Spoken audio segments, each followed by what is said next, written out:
see that it's for the public record because I'm asking you something that will probably come up in the future if I'm at all lucky. And I will read to you what I have in this sheet, not the whole 2 sides, just the top of the first page.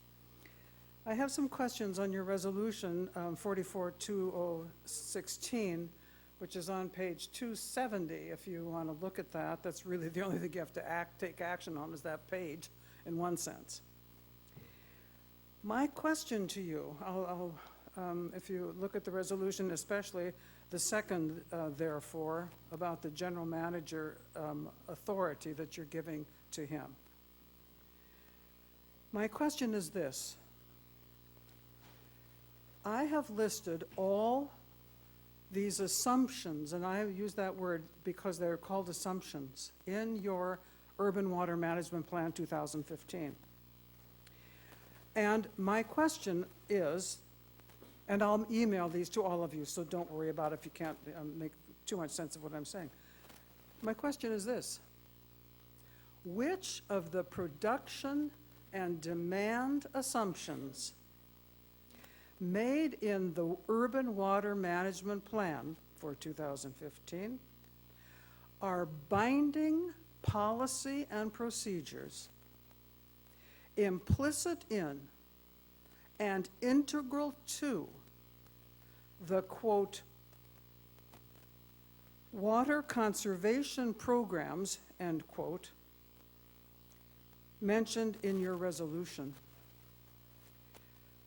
Binding, I say, by virtue of the board of directors approving this water master plan.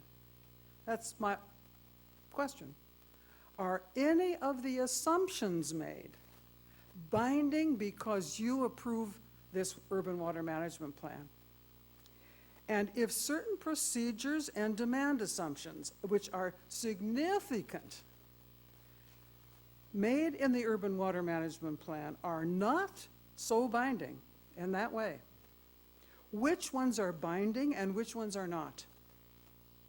Now, I'm asking you that, Madam President, and board members, if you will convey my good wishes to the rest. I'm asking you that because in your resolution, you are, and I will now read it, you are approving, the general manager is hereby authorized and directed to implement the water conservation programs as set forth in this plan, etc. And you know what? This document, I say this also as a former English major, this document is written for the state of California with absolutely little attention to intelligibility. So my questions are before you. I will send you the email, dear board members. I am not saying anything about the staff who majored in English and helped Mr. Gressens. I'm not saying anything about them. I'm saying this document is quasi-pseudo, perhaps potentially intelligible. Thank you, Ms. Bettenhausen. Next, Laura Swartz, followed by Crosby Schwartz. Good afternoon, board staff and fellow Cambrians. Laura Swartz, homeowner here. I'm not going to say it quite as elegantly as Elizabeth did, but my concern is this document, this water urban master plan, it's going to be used as a basis for this EIR that's coming up, and it's going to be used as a basis for some of the information on our future building. So I think it needs to be really, really clear and understandable by the community. And reading through this plan, it's not really, clearly understandable. It cross-references back and forth in the charts, and you try to understand what's going on, and it refers you to this page, then it refers you to another document, and it's extremely confusing, and it does have inconsistencies. It doesn't use the same numbers that the state says the amount of water that we can use. It's much lower here.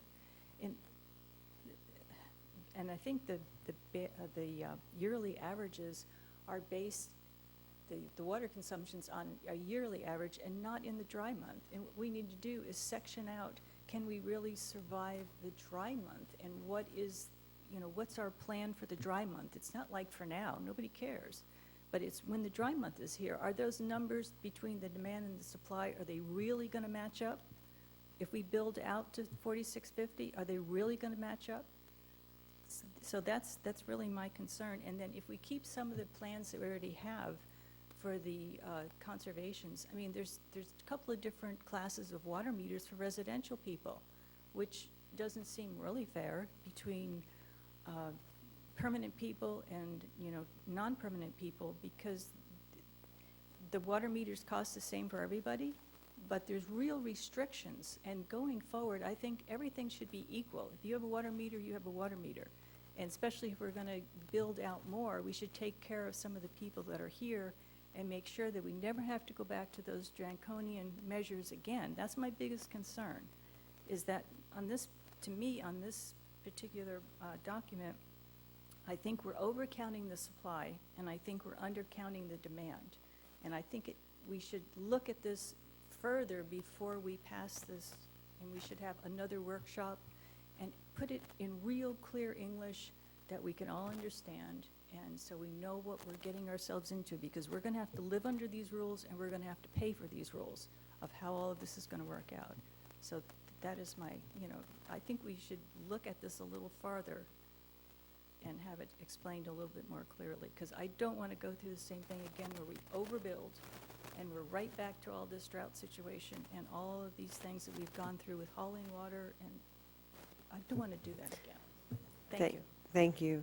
Crosby Schwartz, followed by Leslie Richards.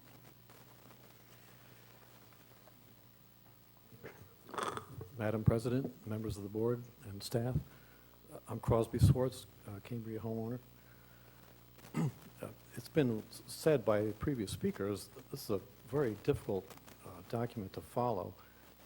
It's supposed to demonstrate that the district has adequate supplies to meet existing and future demands, but it's hard to really prove that by looking at this document. Let me give you a couple examples. An example on possibly underestimating demand. This is from table G1, page 72. They have gallons per capita per day. This was indoor use for residential, multifamily, and vacation rental. And they state that they use 63 gallons per capita per day for residential, 45 gallons per person per day for multifamily, and 43 gallons per person per day for vacation rentals. Well, some of these are lower than our emergency allocations, which was 50 gallons per person per day. And I don't understand why this would be used as planning for a normal year. It just seems very low. The state targets, are 105 or 109 gallons per person per day currently, and going down to 105 gallons per person per day.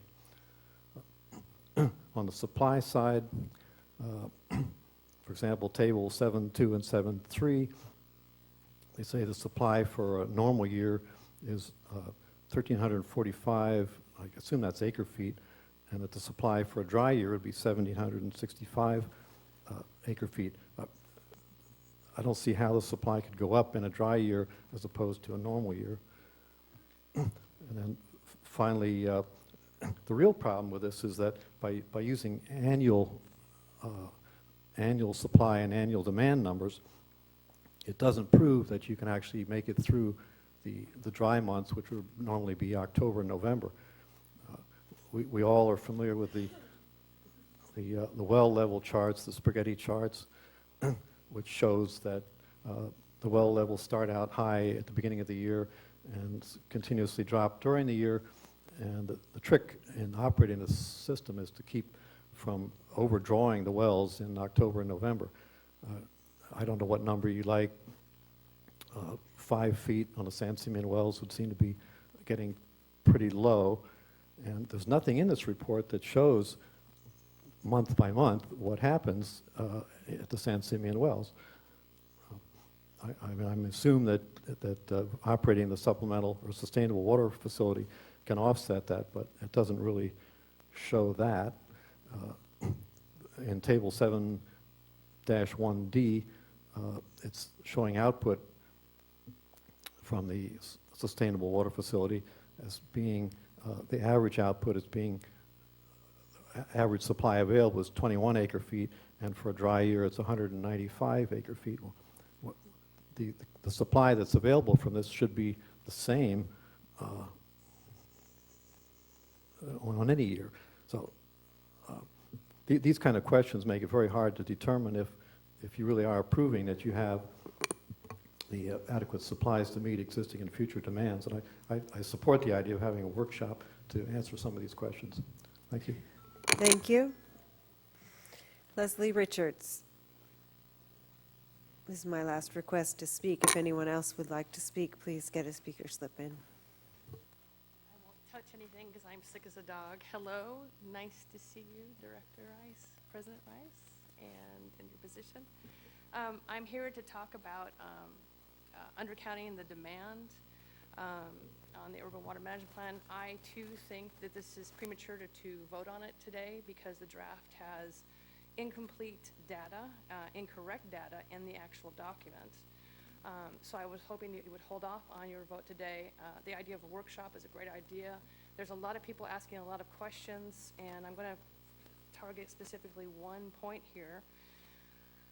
The draft has incorrect data in the document, specifically page 23, table 4-2 shows 26 acre feet for ag water Warren settlement agreement over the next 20-year demand forecast record.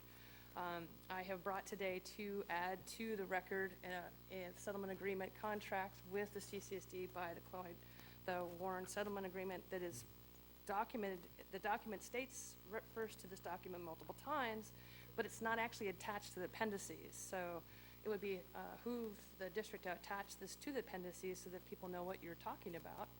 In this document on page 6, it actually talks about 183.5 ag water, not 26 acre feet, and then 20 potable water usage for a total of 203.5 acre feet of total water to this settlement agreement. Now, I understand that there is this use of 9P2, which is the well that is adjacent to 9P7 for the Warren family in the settlement agreement as ag usage. The only problem is when 9P7 is actively used as the EWS supply source, it actually pollutes 9P2, which is right next door, which requires the district to supply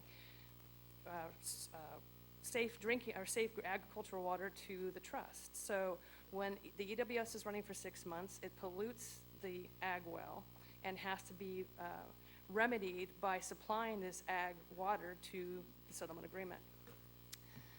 So I, again, would like to have the settlement agreement attached in the appendices as a reference so that people in the community understand what this document is actually referring to that is stated in there. And I would also request that humbly that you put off on your actual vote today and give us some more time to review the documents. So I'm going to submit this. Thank you so much. Thank you very much. Okay, I'm going to bring it back to the board for discussion. Madam President, I think that in the presentation that I saw, it was pretty clear that this report has to be in this format, as confusing as it might be. And if there is some incorrect data and you can identify that, correct data is important. But as far as the format and the confusion and everything else, it was confusing to me too, but now I understand that it has to be written exactly this way. And because of that, I think that there's a workshop really wouldn't change anything unless there is some incorrect data. One thing that I did actually read the darn thing, and I'm glad we had the presentation, which put things in focus. But the thing that got me was page 57, which talks about subsidence would probably occur in the Santa Rosa Basin during the dry season following a winter without recharge. But the risk is probably smaller in San Simeon Basin. Subsidence occurred in Santa Rosa Basin during the 76 and 77 drought.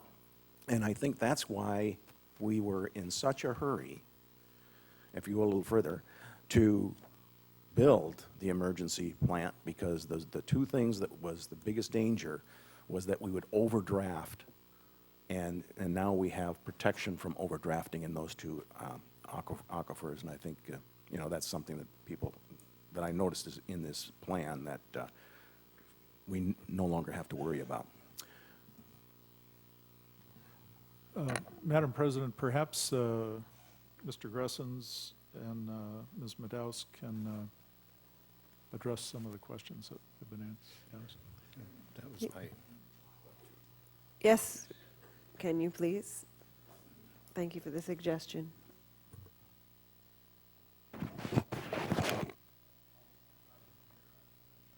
I'm sorry, I'm not sure I have all the questions written down, but I think the questions, I think, on the Warren agreement, there's different categories of water in that agreement. There is the water that's being produced as potable water that I think there's a provision to allow up to 20 acre feet in that agreement for kind of an exclusion zone.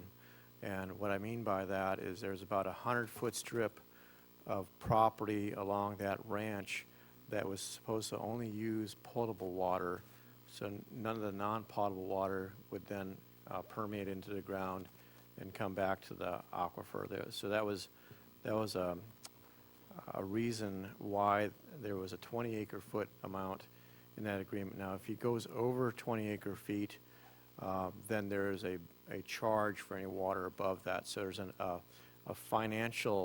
pretty strong financial incentive to not go over 20 acre feet. Now, we have had a case in the past where it did go over 20 acre feet. I think that's been rectified because there was a pretty hefty bill that ended up getting paid as a result of that. So when we carried forward our projections for the Warren agreement, we had about 20 acre feet per year based on that agreement, but that was potable water. Now, the other portion of that agreement from the non-potable ag well is riparian water. We are not reporting on riparian water use in this particular portion of the water code per se, so we only covered that 20 acre foot portion. There is, in that riparian water, there's going to be a certain percentage that comes back into the aquifer further down gradient from our wells. So there's a little bit of a balance trade-off from that return water from agricultural use that happens. So that's kind of the gist of where I'm at in saying, okay, we have the 20 acre feet accounted for. That's downstream from what's pumped by our wells, but the rest of it's really riparian water, so it doesn't apply. Now, I don't know about the other questions. I've kind of wrote my notes as quickly as I possibly could here. Let's see, okay, maybe Lisa, you caught a few as I was writing too, but I know.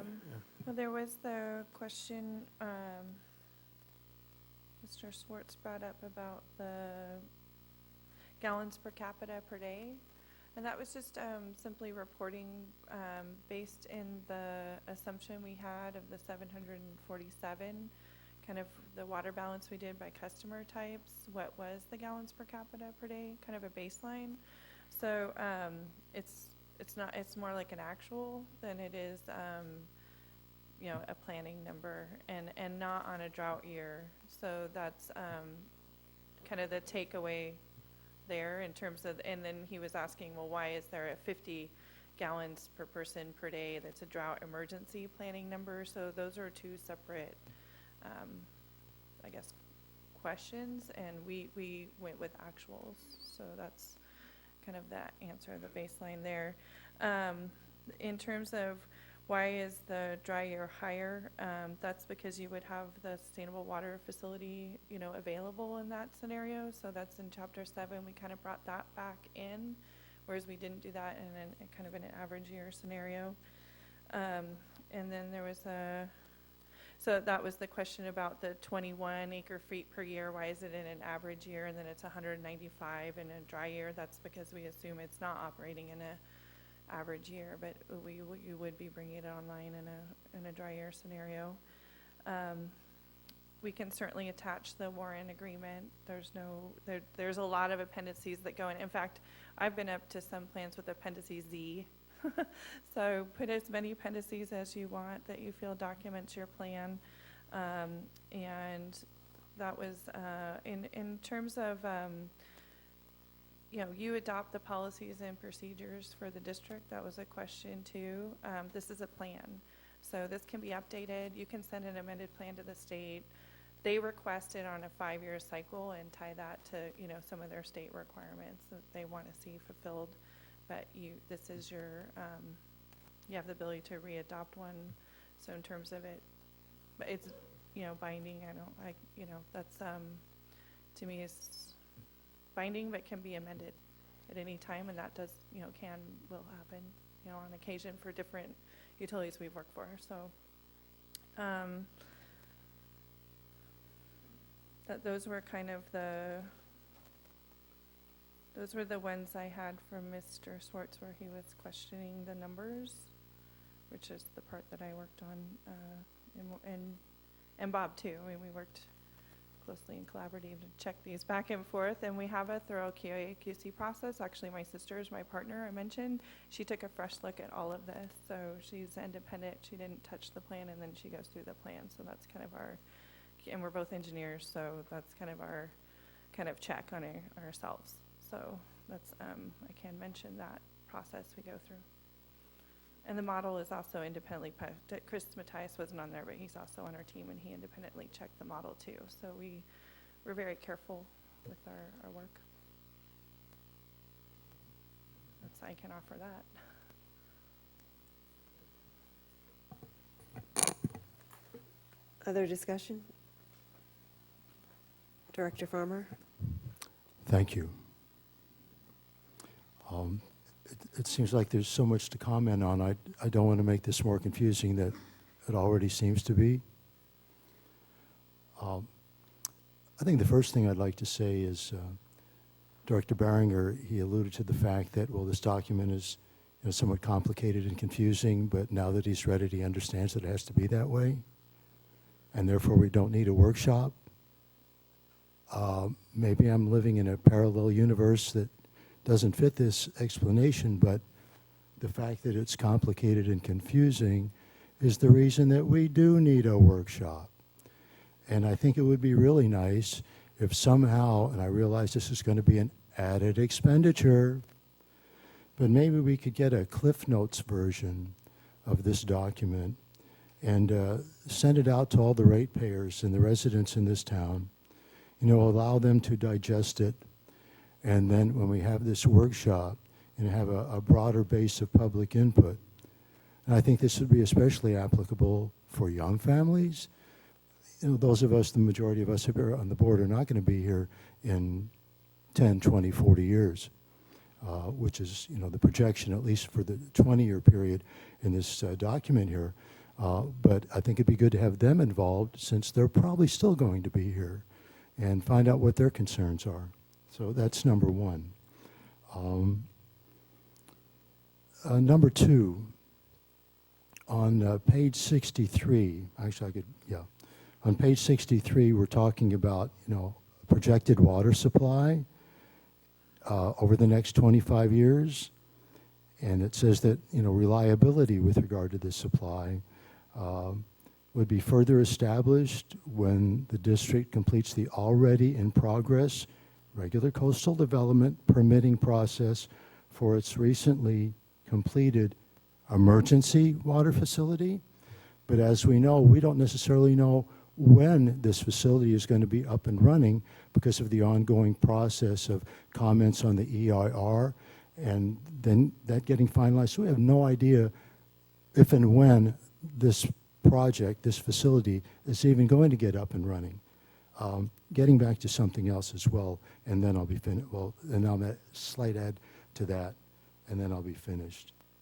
On page 48, we're talking about future water supply projects or programs, and we see the emergency water facility being highlighted.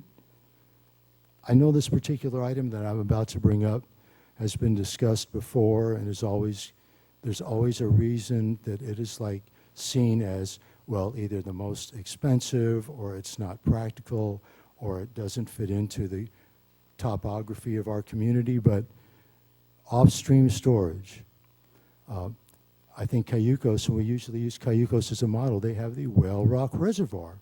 And they don't have, water issues maybe to the degree that we do. And I would just think that perhaps we could somehow, since things get perfected and we have better ways of doing things, that maybe there is a way to somehow, once again, address off-stream storage as a way of having, more water availability. I'll just mention one more thing. I want to thank Lisa Madison in her presentation. She was talking about recycled water at new homes, and she mentioned eNexus Water, and I believe they're like at the top of the line with regard to gray water systems, and so I'm just going to recommend this, and we're not in the growth business, obviously, we're in the water and sewer business, services, but it might be that any future growth that takes place, that gray water systems should be installed, it should be mandatory in any new homes. Thank you. Thank you, Director Farmer. Yeah, just a couple of comments following up on what Director Farmer had to say. As was explained previously, this is a plan. So if for some reason, the sustainable water facility is not permitted by the county and the Coastal Commission, then obviously we'd have to come back and we'd have to amend the plan. But right now, we have to make some assumptions going forward. I had one other comment, and I can't remember what it is. Maybe I'll remember it. I have, we'll come back. I know what it was, I'm sorry. Perfect. The community of Cayucos does not receive water from the Whale Rock Reservoir. Whale Rock Reservoir is dedicated to the men's colony, the city of San Luis Obispo, et cetera. President Rice, Director I did want to comment a little bit. I'm not against any kind of a community get-together and everything else. This plan is already 2.5 years late. It's going to be updated in 2.5 years. It's going to be updated in 20, what it would be, 20. And this is we're catching up, actually, from a plan that should have come out a few years ago. It is holding up a significant amount of money that's coming out of the Prop 84 funding. So to have a workshop would be fine. We could adopt this plan today, modify, after we have a workshop, modify it as we wish. But this plan is before us, and it's a good work product. I support it. Okay, I just have a couple of comments. The process for this, I understand. We're not 2.5 years behind. I think this was due June of 16. I think was when it was due. Yeah, July 1st of 16. So we're not as far behind as we were on the last update to this. The 2010 one, I think, was a little bit further behind. But there are a lot of policy implications in this plan, and I think that it is, my understanding is that this is not having this adopted is holding up some money from the grant that we got. That money is not going away. It would be delayed if we don't approve this today. And if we are truly going to go into some strategic planning going forward and looking at longer range planning, this document would be used in order to determine some of those policy implications, like should we have vacation rentals as a separate category, not necessarily to have different rates, but as a different, trying to figure out how do we manage the resources we have, which is what this document is intended to do, I believe. And so when the intention of the plan doesn't match with how we're actually managing the water, that can be problematic. I have a question for Vice President Sanders on the SEIR. I believe I remember this was kind of built kind of together. Is that right? Is there implications from this plan to the? Well, they have to be consistent. And I would assume then that they are in that sense, okay? Or will be. Or will be. If this is, I'd rather have this put off so that we can get some more corrections and public input on some of the policy implications, but it's also true that we are going to have another plan that we should start developing probably in 2018, which is not that far away, make sure that we've got everything up to date, which in conjunction with the SEIR and the longer range planning, I think we can address some of the issues, and if we need to do updates, because there are a lot of issues in here related to policy that need to be addressed, that need to have public input. And we didn't really have a chance to do that because we've been overworking our staff as it is, trying to get everything done with the permit and the EIR and everything else that's going on with the district, because we're doing more than just water here. But this is one of the things that got set aside so we could do the more important things, like make sure we didn't run out of water. Do I have anybody else on the board would like to make any comments? Just a tangential issue. We've heard at least 3 times, maybe 4 times today, about the alternative of so-called off-stream storage. Whether that means building a dam or some sort of a weir or other device to convey the water from the stream to an impoundment facility. I just want to remind everybody, the district went through a very long, exhaustive, and rather expensive process that resulted in the Water Master Plan.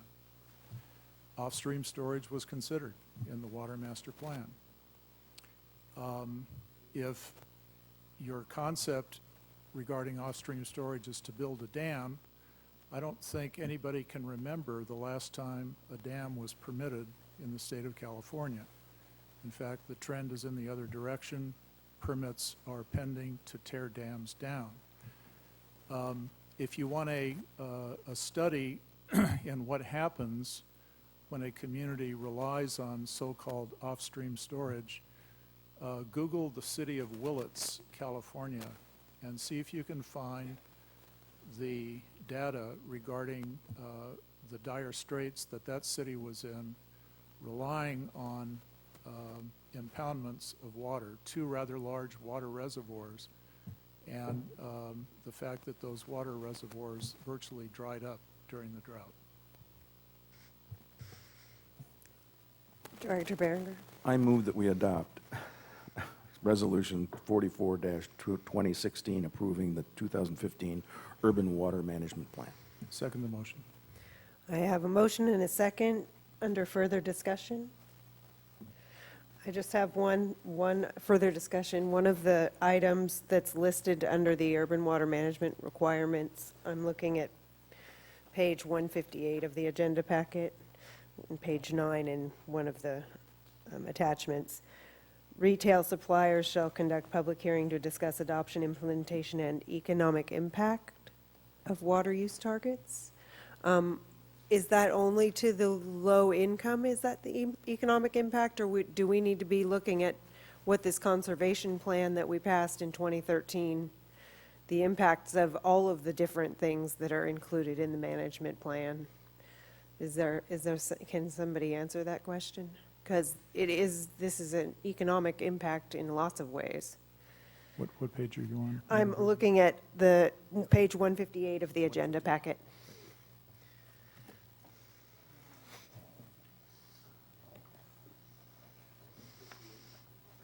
Yeah. Middle, 4th from the bottom, it's 10608.26A. That's in Appendix A. Yeah. So, That's in response to your shortage conditions in terms of your fiscal solvency. So that's, I'd have to refer back to your rate analysis and what you did during the drought and how you've recovered from your drought shortfall. Because our demand cutbacks and the economic, impacts are back at a full rebound. That's one Which we reason did aren't that. at, for sure. Right, so Yeah. that's, that was embedded in our review. Mike? So that's essentially a list of things you had to go through, and this was just one of them that President Rice is bringing up. Yes, so that's in And terms it's of. embedded, okay. Right. It's a fiscal solvency question. Okay, for the fiscal solvency question, which we're still working on. All right. Yeah, that's. Director, President Rice, something that might be helpful is, as opposed to looking ahead with this question, it really needs to focus even now, because even our current rate structure isn't supporting operations specifically in the Right. water and wastewater department. Right. So it's, and that's for a bunch of different reasons, but it would be helpful, as we do look forward, establishing rates that are realistic to be able to support ongoing operations. Right, and having this kind of information is very helpful for us Absolutely. knowing going forward, which is why it's important we get the demand right and the supply. Yeah, and my understanding is the net zero policy with the points bank is also supporting the conservation, so there's kind of a net zero there too in terms of support. So that was as it was explained Okay. to me. So there's also, we did have a discussion about it, and we're trying to see if there was any there with the Okay. financial impact, and we could not come up with any quantifiable. Thank you. Yeah. I remain a bit reluctant because of all the policies that are in here that aren't necessarily, that do need to be reviewed at least if we have policies in place. But I am going to support, approving this resolution so that we can move forward, and we will be referring to this document. So as we discover things that may be slightly off, or they're correct, but they were left out, or whatever things have happened, that we can be updating that as we go forward, because a plan shouldn't be just stuck on the shelf. I mean, there's a reason we pay money for it. We should use it. We should not waste the efforts. So if I could have a roll call vote? Can I make one comment? Yes, please. Director Farmer. Thank you. Just noticing here on page 64, this is in the Urban Water Management Plan. I don't know what page it's in the agenda for today. Water shortage contingency planning, and one of those is penalties for excessive water use during declared water shortages. I believe we're still in a stage 3 emergency, yet we haven't used any penalties for excessive use since March 1st of this year. So perhaps we could do that again, since we're, short on revenue and have all these expenditures that are coming up. I'm just going to suggest that possibility. Thank you. You can bring that up at the future agenda items section 2. All right. I call for the vote. Director Berenger, Aye. Vice President Sanders, Aye. Director Farmer, Nay. Director Thompson, Aye. President Rice. Aye. Thank you very much. Next, are we okay to keep going, or you want to take a little break? 5-minute break? No, okay. Is it, yeah, 5, okay, we're gonna take a 5-minute break. We'll come back at 3:15. Let's go ahead and take a break, everybody.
We're going to get started. And we're going to be on regular business. Item 9, regular business. And General Manager, would you please introduce the first item? Thank you, Madam President. Item 9A is discussion and consideration of approval to file a concept proposal and an application for a CAL FIRE Urban and Community Forestry Program Greenhouse Gas Biomass Grant. If the district's concept proposal is selected for the acquisition of the biomass generator system. And just a little bit on the discussion, and the reason we're bringing this forward is the board has a policy about approving any large grant amount. If it's an emergency and we need to move forward with it, then I have the ability to do so, and that's what we've worked with the folks here to go ahead and start the process. All the attachments to this grant and everything are included, to include information about this facility. But we're lucky to have actually 3 people with us today, and if that's okay with the board, I'll just turn it over to them and have them come up and explain a little bit about what the project is. I think it's a good project for the community. If you look at the amount of dead and dying trees we have throughout the community, not only on the Fiscalini Ranch, but the area that interfaces the community on the Covell property, modeling has showed that if a situation were to occur, it could be devastating to the community, especially in that specific area. We also have Shirley Bianchi here, and the Fire Safe Council has just done a fantastic job. And so this facility would be located at the wastewater treatment plant. It would take the byproducts generated from the trees, and it would be fed into this biomass facility, and it would offset the electrical cost at the wastewater treatment plant considerably. But also, if you look at the price breakdown in here, it will require at some point in time some possible matching funding from the district. So with that, I'll turn it over to whoever wants to come up and give the presentation. I appreciate them waiting for 3 hours, and we'll start with Dan Turner, and then we also have Bruce Fosdyke here, and then, I'm sorry, the other gentleman's name slipped my, Jim Newman here. So we have hopefully they'll be able to provide you some additional information and answer any questions as you make this policy decision. Thanks. Thank you. Welcome. My pleasure. Members of the board, I'm Dan Turner. I'm the manager of the San Luis Obispo County Fire Safe Council. And this project is part of an overall strategy for managing the dead and dying trees in the Cambria area. So this is one piece of it, but it's a very, very important piece.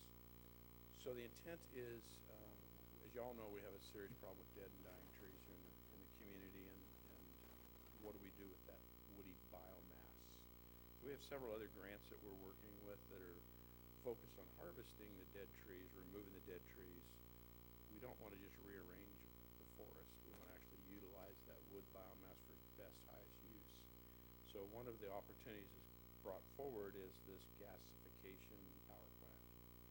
And in very simple terms, it doesn't burn wood. It uses a physical process to break the wood down into its natural components. Wood is a hydrocarbon, so it breaks it down into hydrogen gas and carbon, and uses the hydrogen gas to run an engine that turns a generator, generates power, electricity.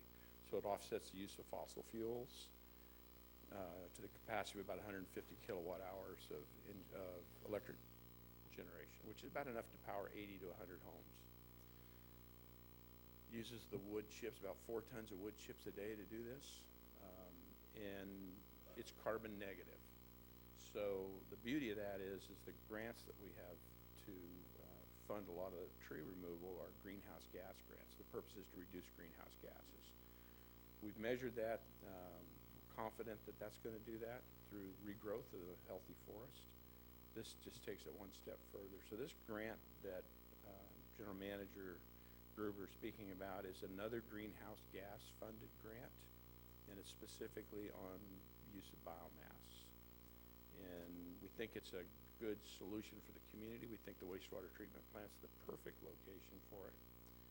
And I'd be happy to answer any other questions that you might have. Question. Dan, first of all, thank you for all of the really fine work you're doing. It's really spectacular, and it does not go unnoticed. Much appreciated. You mentioned that it requires 4 tons of wood chips per day to feed the plant. Correct. How many pounds of wood chips would there be in the average dead Monterey pine? Any idea?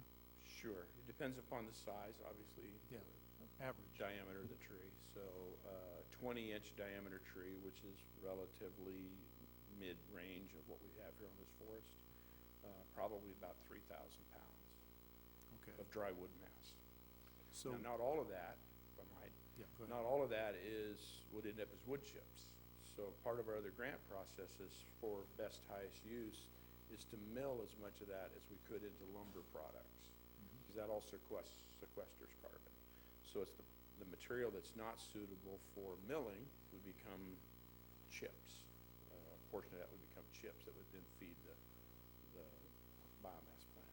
So, given the obvious number of dead and dying Monterey pines, the very high tree mortality rate we have here, there's plenty of fuel for the plant for the foreseeable future. Yes. Director Thompson? Yes, I wanted to also echo the thanks to Dan Turner and to the whole Fire Safe Council led by Supervisor Bianchi for really bringing all these resources to us, and Bruce Fosteich also. There's something called a Fire Safe Community, which he has written a proposal for, and Cambria has also been declared one of those, and I think it's terrific. It puts us on the map in terms of fire awareness. But certainly I support this. There's funding in here for even including some educational activities at the schools, and I think it's a really good proposal. There's been consideration for noise issues, and I think those issues are being mitigated with this second generation proposal. So this is terrific, and I look forward to moving forward on this and bringing this to Cambria. Madam President? I'd like to echo the thanks for Dan Turner, Shirley Bianchi, Bruce Fosdyke for doing what you've done. I support the proposal wholeheartedly. I'm assuming that the Air Resources Control Board is approving this or approves the use of this type of equipment. And if I'm not, please correct me. And also by being a fire-safe community, if we didn't have the efforts of your group, insurers would be concerned about us, but by being as aware as we are, it helps every homeowner in town. So thank you again. I appreciate the nice comments and the thanks, but I have to point out that the members of this committee have done yeoman's work in trying to help manage this problem, so thanks needs to go to them too. And to answer your comment, the guidelines established in the grant concept paper process are pre-approved by the Air Resources Board. Director Farmer? Yes, thank you, Mr. Turner, and for following up on this for us. I don't know if this question is applicable to you or maybe to some of the other speakers that are coming up. I think part of my concern is we're talking about the fact that we have plenty of biomass out there in the wooded areas here in our town. Who is going to be overseeing, let's say, the removal of biomass so that it's done without too much being taken, so it doesn't disturb the natural habitat for the creatures that live out there? So how are we going to make sure that this doesn't take place? Yes, so excellent question. So any of the harvesting operations or any of the removal of biomass are controlled through Timber Harvest Plan process, the Forest Practice Act, which is compliant with CEQA and compliant with Coastal Act. They're functional equivalents of.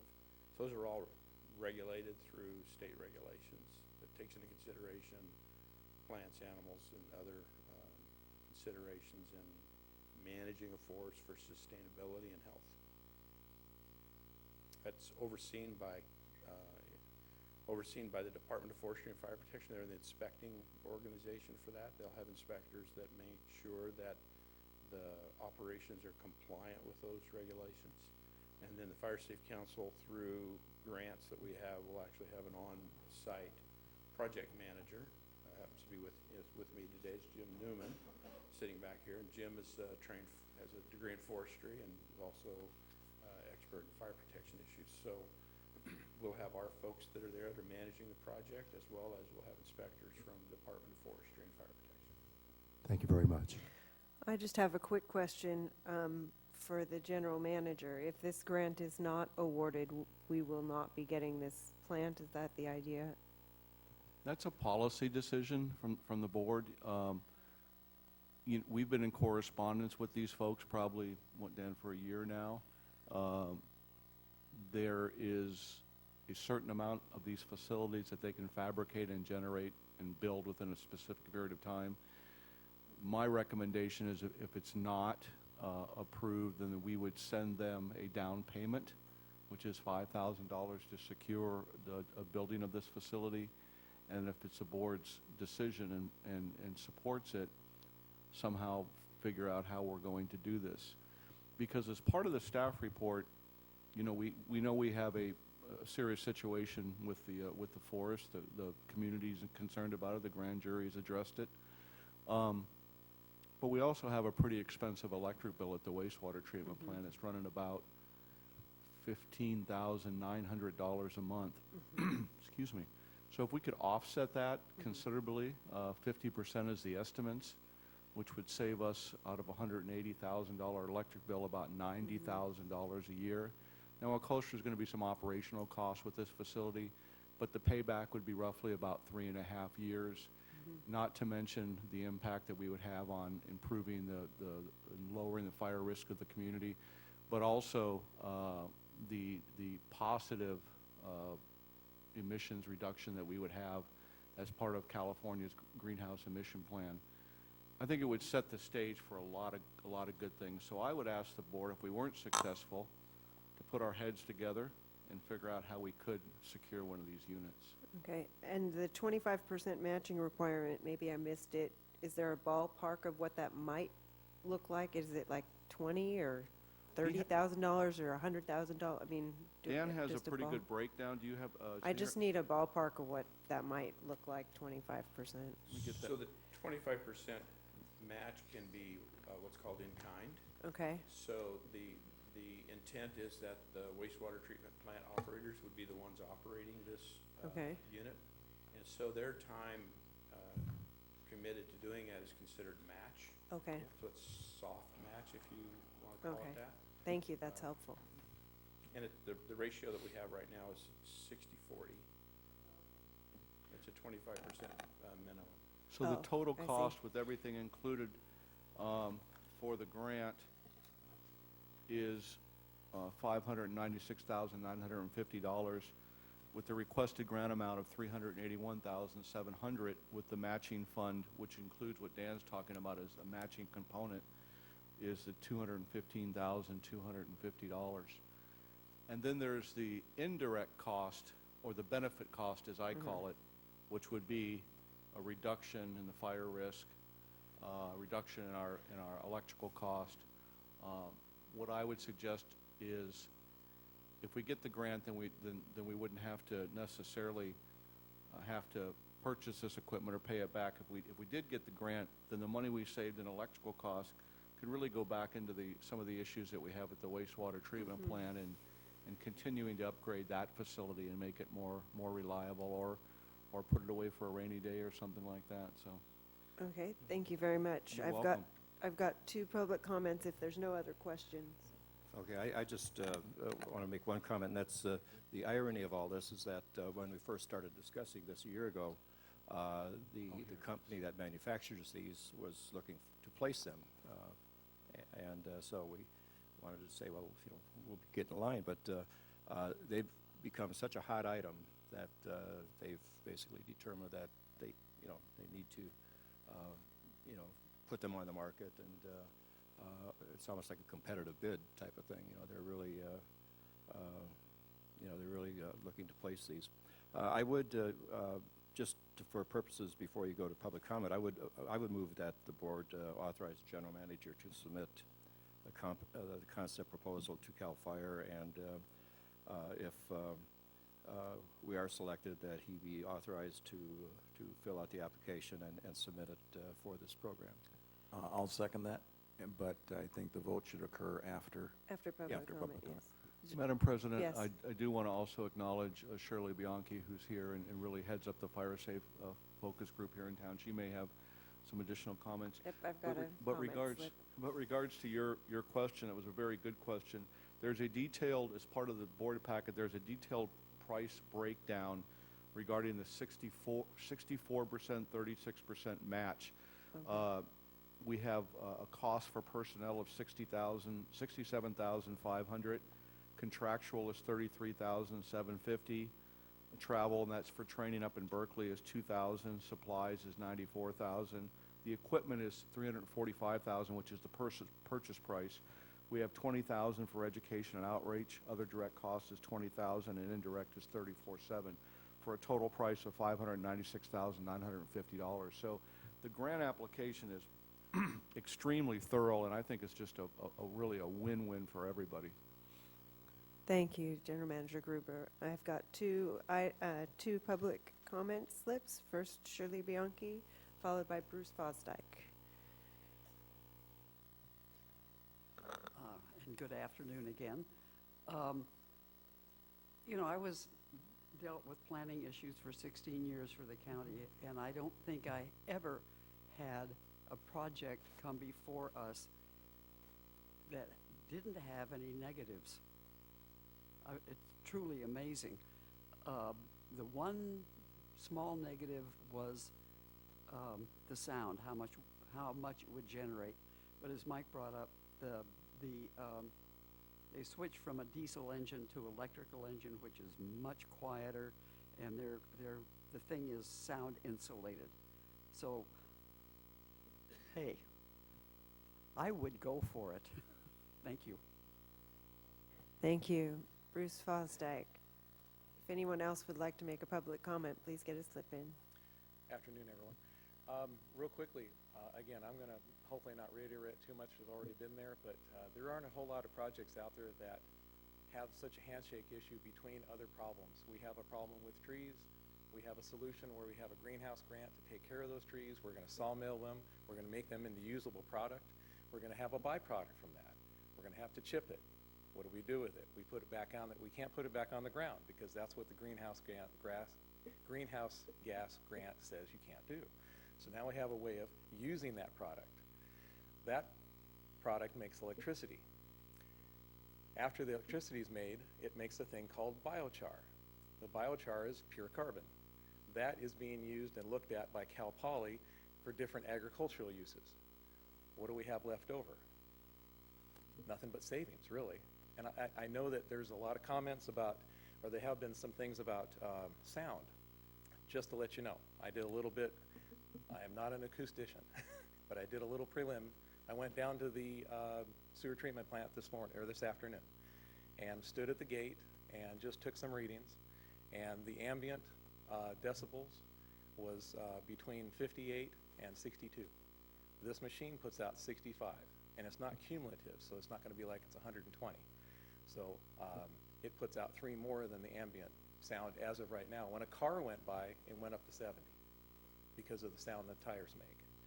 In this room here, my voice being broadcast in the center of the room is about 68. And when people are talking or the board is talking, it's between 65 and 68. And so that's the kind of sound levels you're looking at. If we're up to 70, we had some presenters up here that are quite, they projected quite well. They got up into the 70s and almost 80s, realized that a 70 is 10 times louder than a 60. And an 80 is 10 times louder than a 70. It's exponential. So just wanted to bring that up so that you understand the process of that. So it doesn't mean that we can't make it better, but I can't imagine another project that has this much handshake issue. And so just urge your sit there. Thank you. Madam President, just a thanks to Bruce for organizing all of the neighborhood meetings to make people aware of fire issues and what to do in case of a major conflagration. It was a great job. Thank you. Did you want to say something, Mr. Newman? Are we good? All right. We already have a motion and, I'd like yes. to make one comment. Director Perhaps, Farmer. thank you so much. I don't know if I'm necessarily reading this correctly, but in the, whatever page this is here, that has to do with this particular operation, and it says the sound level at 10 meters, in other words, I guess about 35 feet, something like that, is 85 decibels. And obviously that's not, you know, the sound of a Who concert or anything like that, but I'm just wondering, you know, how much that's going to impact the local residents. And I believe also that these folks are right now, in the concept phase is another operation similar to this that's going to be quieter. So I'm wondering if, you know, either we could wait for that, or maybe there's some way of upgrading the one that we're going to be purchasing. Do anything about that, Manager Gruber? That's a very good question. In part of your proposal, they've prepared, excuse me, a map of where the facility will be located. And coincidentally, it's located at the farthest point from any residence. So you have the residents in Park Hill there, and so the facility. Let me get kind of my bearings right. It would be at the northeast corner of the wastewater treatment plant, and the reason for that it relates to where it would tie in to our main source of electricity, but also where the chips that would be fed into it would be delivered with the least amount of impact on the neighbors and operations of the wastewater treatment plant. That double gate there as you go into the walking trail onto the Fiscalini Ranch. So those are very good questions, but I think the overall ambient noise, as Bruce indicated at the wastewater treatment plant, is comparable to those noise levels. So I also think that where it's located is going to be beneficial too. If we were to stick it, you know, right by the main entrance of the wastewater gate, adjacent to those homes on Park Hill, it could result in some concerns from those residents. But I think where we're going to locate it, won't be a problem. And once we do get it into place, if we move forward and we purchase it and get it or get the grant, we can always look at some additional mitigation measures that would further reduce. Even when they're speccing it out, and we'll go up there and look at the facility, even when they're speccing it out, maybe they can even put additional insulation. You know, there's things associated with the heat that it produces, and will that have negative effect on the unit? But there may be an opportunity for them to double insulate it or something like that during the fabrication portion of it. And they do that a lot of times with pump houses and things like that based on your concerns and things. So I hope that's helpful, but feeling pretty confident about where it's located that it won't be a problem. Thank you. Any other questions, discussion? We've had a motion and a second. Let's have a roll call vote, please, Monique. Director Thompson? Aye. Director Berenger? Aye. Director Farmer? Aye. Vice President Sanders? Aye. President Rice? Aye. Thank you very much. Next item is item B. General Manager, would you please introduce the item? Thank you, Madam President and board members. Discussion and consideration to adopt 2017 CCSD regular board meeting schedule, and District Council Tim Carmel will be doing this one. You're welcome. Thank you, General Manager Gruber. Madam President, members of the board, this is the time that you establish your regular meeting schedule for calendar year 2017. Your bylaws at section 2.1 establish your regular meeting time at 12:30 on the fourth Thursday of every month unless otherwise directed by the board. There has been considerable discussion over the course of the last year about later meetings. you've experimented with 2 4 o'clock meetings. So in your packet, you have a proposed meeting schedule. It includes 2 meetings at 4 o'clock. I think those are in March and September, and then 2 6 o'clock meetings in June and December. So we'll turn it back to you for discussion, and feel free to modify that proposed schedule as you see fit, and then adopt that resolution establishing your regular meeting schedule. Questions? Yes, I have a question. I can understand that the meeting on June 22nd at 6 o'clock, since that's like right around the longest day of the year. However, the one on December 14th, right around the shortest day of the year at 6 p.m., middle of holiday activities and that type of thing, I think we'd be sitting here like talking to ourselves. That's just my humble opinion at that point in time. So maybe we could, move that one back to 12:30. Thank you. Jim? I'd certainly favor that December meeting being a daytime meeting. I've said before, and I'll say it again, I think they all should be at 12:30, and then based on the agenda, we start the meeting, and if there's an agenda item that we get feedback from the public that they want to attend, that we get feedback both during the day where a lot of the older people can come, whether it's winter or summer, and adjourn that item and reopen that item in the evening so we get some from everybody. So, and we could do that at the end of each month, like we're going to be announcing or picking agenda items for next month. We'll know a month ahead of time, and so will the community, what's going to be on the agenda the following time. I agree with Director Thompson when that the attendance is better during the day, but there's nothing that says that we can set a schedule, but there's nothing that says we can't adjourn and re-adjourn on a given agenda item. So that would be my suggestion if there's a way to do it. Vice President Sanders.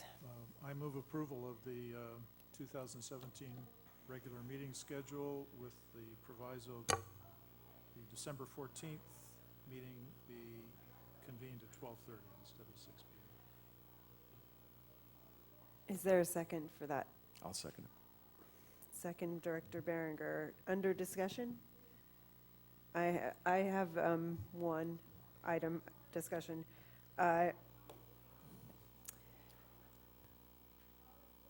12:30 is so in the middle of the day. Why aren't we doing it at 10 in the morning or at 2 so that you don't have to break up the whole day? This is just a suggested thought that we can come back and revisit, because we're going to have to redo the bylaws, right? Because they say 12:30. Is that correct? The last time I looked at the bylaws, it said 12:30 in it. It says 12:30 on the fourth Thursday unless otherwise directed by the board. So there's some flexibility. I If see. you're truly going to veer away from 12:30 entirely, I I would see. recommend that you amend the bylaws. I see. And, Thank you. it's been 12:30 for 10 years or more. All so the more reason to change it. there you go. I like it. It's good spirit. I would like to suggest a friendly amendment that we make either the October or the November meeting at 4 o'clock instead of, since we took away the one evening in the fourth quarter. Does anybody have a particular preference on that? And if not, then I would request, if the maker of the motion would agree, a friendly amendment that October would be. That's fine with me. Is that okay? Okay, thank you. So that's the second change, is the October meeting would be 4 p.m. Okay, so we have a motion and a second. Let's have a roll call, please, Monique. Vice President Sanders? Director Berenger? Aye. Director Thompson? Aye. Director Farmer? Aye. President Rice? Aye.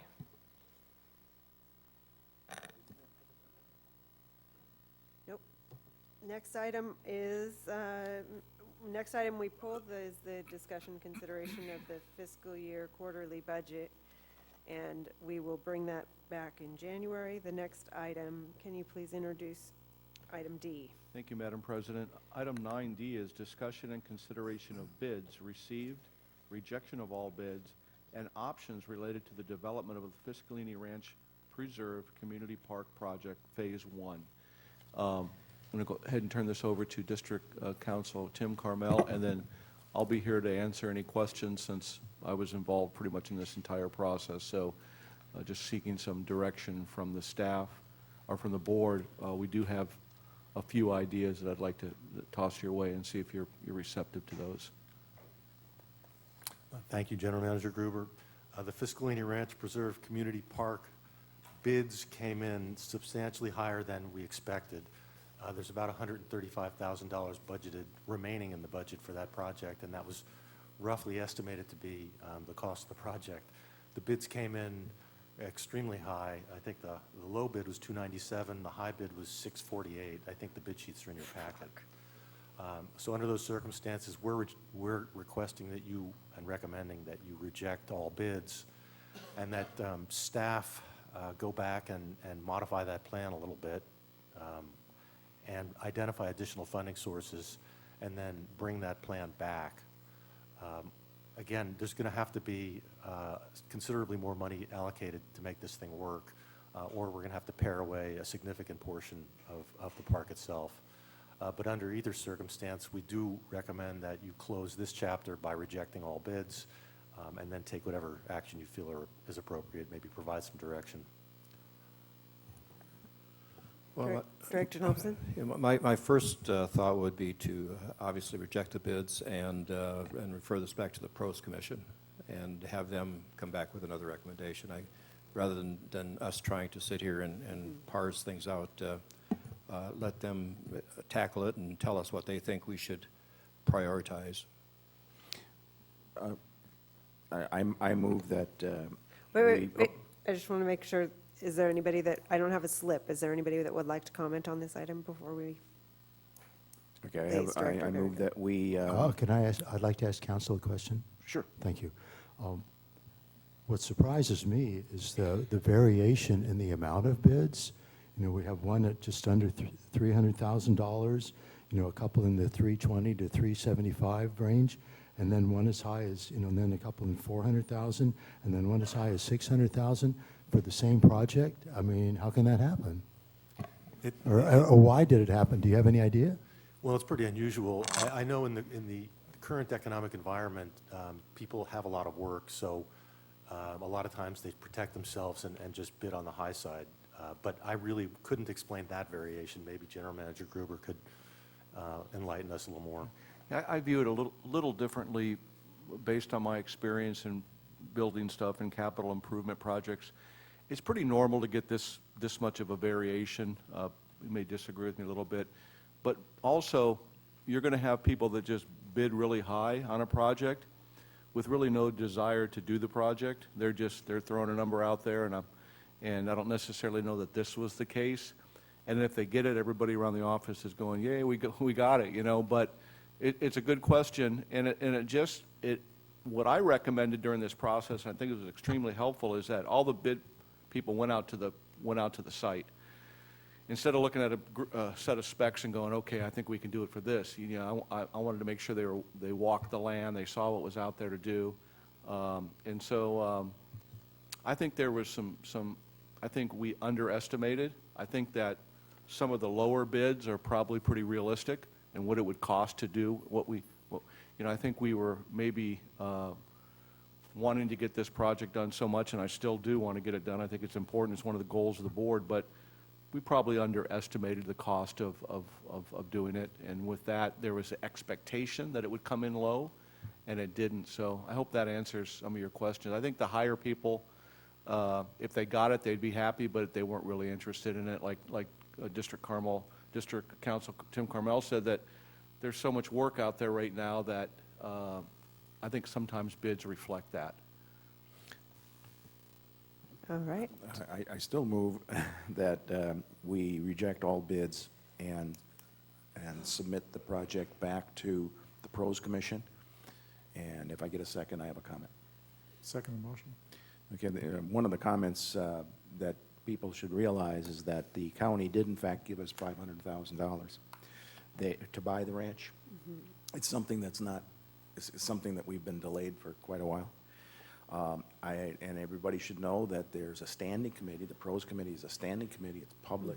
The agenda's published, and they normally meet on the first first Tuesday of the meeting of the month. So if anybody has some comments or wants to look at it, they're welcome to do so. Thank you. I have a motion and second.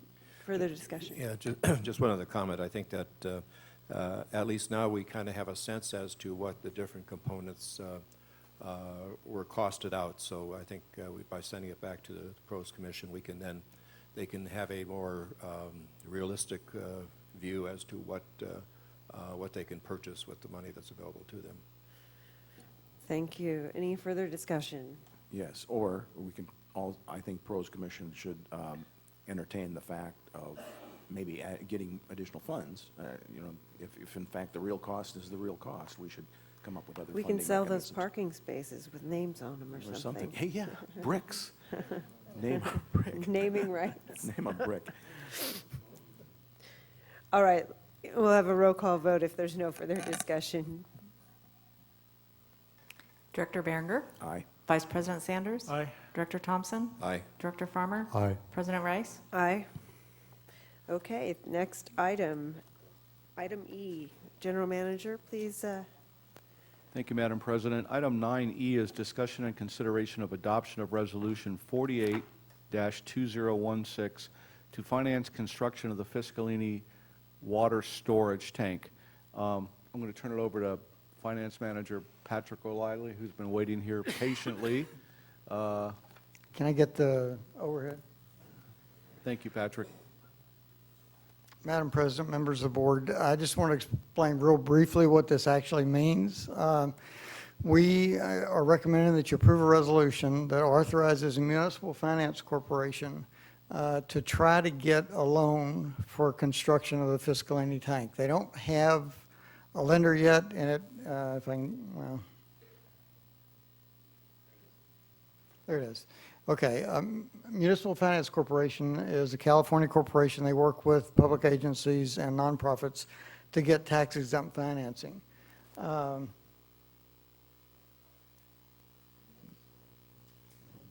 Next slide.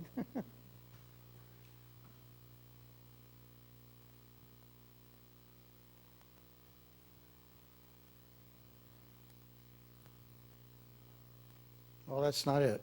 Okay, now I'm going to try to remember what the slide said.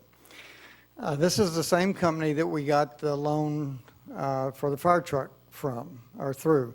But there's a difference because the fire truck was part of the general fund and the Fiscalini tank is part of the water fund.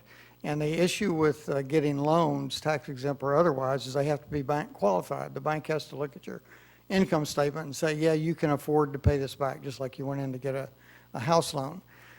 With the water fund, we have two difficulties. Okay. I'm way past that. Can we go to the next slide? Well, we have two issues. The first is that for the past couple of years, we have had a negative income statement. We have spent more money than we've brought in, so banks don't like that. And then the, okay, just leave it there. No, oh, that's all right. Yeah, just leave it right there. Okay, the first issue is that we've had negative income statements, negative performance. The second issue is that we have an existing loan for the sustainable water facility. And the existing loan I put up here has some clauses in it that they don't keep us from getting a loan, another loan, but they restrict it somewhat. There are three, I don't know if this will work. There are three types of funding we can get. We can get priority funding, which means that it would be a higher priority for payment than the loan we have now. And this says that we shall not issue that kind of debt, so we can't get a priority loan. There's parity loan, and there's unsecured loans. And the loan document says nothing herein limits our ability to do that, to get parity debt or unsecured debt. However, it's not actually true because the very next paragraph in the loan says you can get parity loan provided you have 110% revenue more revenue than what your loan payment is, and we don't have that. We have negative revenue. So we can't get parity loan either. We have to only get unsecured loan. Basically, the principal at Municipal Finance Corporation has said he will try to do that, but he's not real confident he'll be able to do it. But if you give us the authority to go out, he's looking for a 3.61% loan. If we get it, it's great. The loan payments are around $42,000 a year. That's what we have in the budget. That's what we had anticipated paying on a very low interest loan. So we can't, I don't really think we can lose. If we can't get funding, then at mid-year, we're going to have to come back and amend the budget to pay cash for it. And basically, the water fund will most likely have to borrow that money from the general fund if we can't borrow it from a commercial lender. That's it. Okay, questions from the board? I don't have a question. I would move that we let them try and go out and get 3.61% financing. However, yesterday the prime rate's going up, so if you can still try and arm wrestle them into it, the interest rates are only going to go up. So I move that we adopt Resolution 48-2016 to finance construction of the Fiscalini water storage tank. Is there a second for that?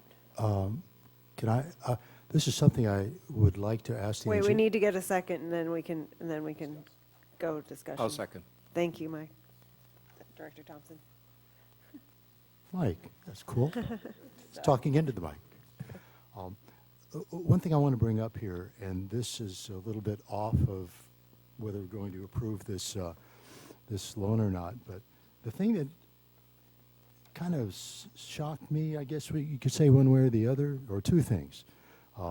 It says here under discussion in item 9E, the tank being replaced was badly deteriorated and posed an imminent risk of failure, which could have caused serious damage to surrounding properties.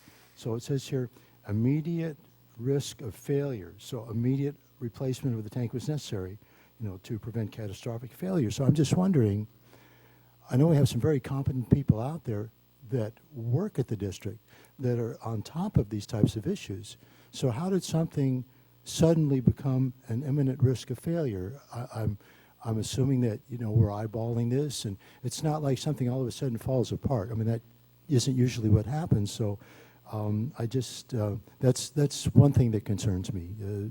How come we didn't know beforehand and get up to speed on this so we would start, repairing this, no, not start repairing it, but apply for the grant before we started working on it, so then we would have gotten the grant from the state funding, which we were disallowed because we started working on this project before we applied for the state grant. Does that make sense? No, absolutely.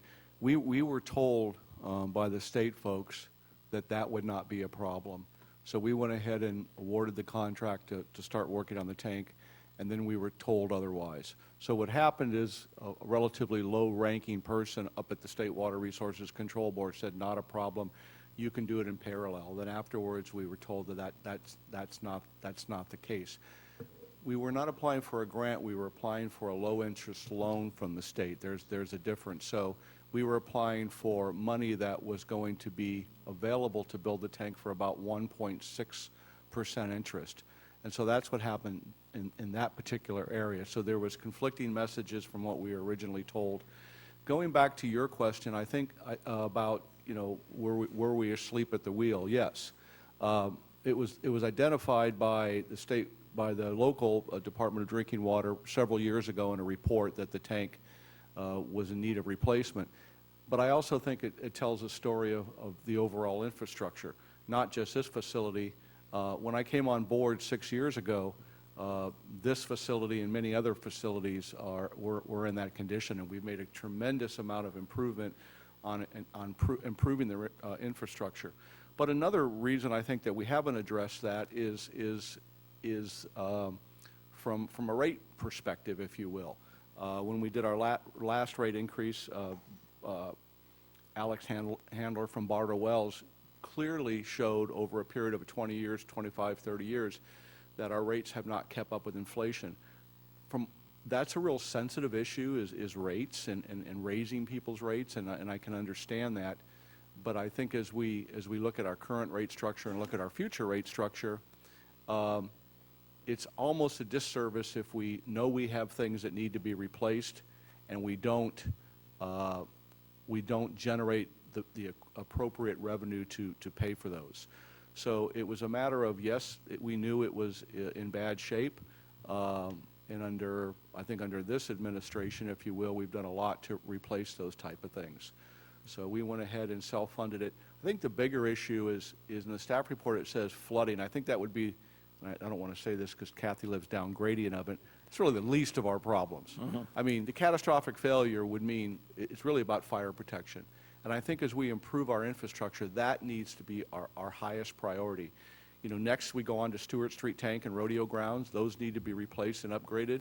But those are fire-related issues. And I think as we look at our infrastructure from a water perspective, it really needs to be focused on fire prevention and system reliability. So sometimes things take a little while, Director Farmer, in government, and I wish this didn't take that long to do, but the tank's almost done now, and it looks really good. So, Thank you.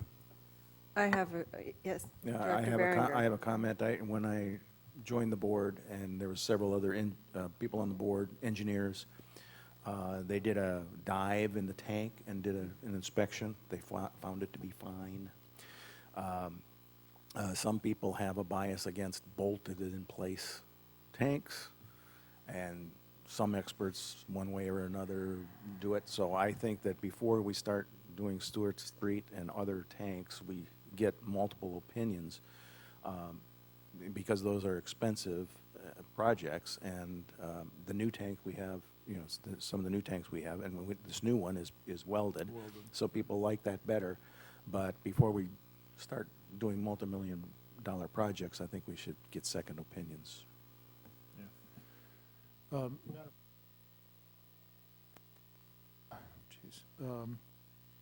One concern I have about the resolution is it seems to lock the general manager into a 3.61% interest rate. In other words, if you don't get the 3.61% interest rate, then the resolution does not give him the authority, as I read it, to go forward with the loan. I'd like to do one of two things: either give the general manager a little more latitude with respect to the rate of interest, or perhaps if the interest rate is a little bit higher, we can have, if need be, an emergency meeting in order to consider whatever proposal is made by the Municipal Finance Corporation. Madam President, we are self-funding this to this extent, and we have been paying as we go. So I did some quick math, and so if we were to fund it, well, doggone it, where is it? Anyway, if we were to fund it over a 20-year period at 3.61% interest, it would come out to $852,760. It's roughly a $600,000 project. So compounded interest would represent about $252,000. So I appreciate giving me a little latitude, but I won't be heartbroken if we can't get a loan, if that doesn't make sense. If I don't think it's in the district's best interest. You know, we've already self-funded 75% of this thing. Yeah, it's drawn our reserves down a little bit, but I appreciate having the latitude to do it. But, you know, we're almost there self-funding it. So give me both ways, and we'll decide. You know. Maybe you can interface with the executive committee, and absolutely. We can so up with a recommendation. And I'll accept the motion, the amendment to the motion that we approve it with some flexibility in the interest rate. And Is that acceptable? Yes. Okay. I just want to make a comment, and then we'll other directors for discussion. If it turns out with the financing and indeed with the interest rates going up and such, maybe we should give ourselves a low interest loan is that something that we could, I mean, do we have the reserve, do we have the money to be able to do that?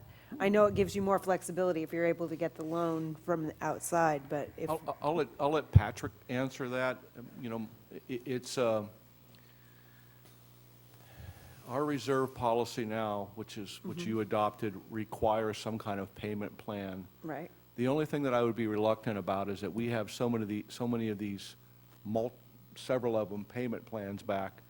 You know, Patrick and I respectfully disagree sometimes on stuff, but, you know, if you keep loaning yourself money and don't have the capability to pay it back, or a plan to pay it back, then that could be problematic if we get too many of these. I'm not saying that's the case, but absolutely, because we've expended a good portion of it already, right? And I'll let you. Well, there's always things coming up, like cogeneration plants, you know, there's 600,000, well, I'll just throw that in there. If we can't get a loan for this project, we're going to have to the staff's going to have to bring it back to the board, because we won't be in compliance with the reserve requirements and the reserve policy. We're Oh, I that would want, close. yeah. So we have cash, but we don't have that much cash. But yeah, if we have to loan it to ourselves, we will. Well, I mean, there's all kinds of alternatives. We don't have to finance the whole thing. We could pay partially cash. We could finance the balance if we wanted to. If the interest rate is 4%, maybe that makes sense, you know. All I'm saying is, let's not get ourselves locked into one particular financial arrangement that the general manager is authorized to pursue, when there are multiple different financing arrangements that can be made in order to lessen the burden on the reserves and make this more palatable over time. Is there any public comment before we take our vote? I don't have any slips. Harry, he's not public, but Director Farmer, please. Thank you. Seems like I'm going to make the dumb guy comment. We're stuck between a rock and a hard place. Either way you look at it, and either we take money from ourselves to pay this and saddle us, the people that are living here right now, with this problem, or we extend it out over 20 years and saddle folks in the future with this problem. And it seems like, you know, we have so many issues financially and otherwise that are going on right now. And, you know, personally, sometimes you just have to bite the bullet and do what feels uncomfortable right now. Personally, I feel that somehow we should, like, restructure whatever it is in our budget and pay this down right now and get it over with. I know it's going to make it difficult, you know, moving forward, because financially we are kind of in a difficult straits right now. But that's how I feel. Thank you. Thank you, Director Farmer. Any other further discussion? Okay. Then Monique, please, roll call. Director Berenger? Aye. Director Thompson? Aye. Director Farmer? No? Vice President Sanders? Aye. President Rice? No.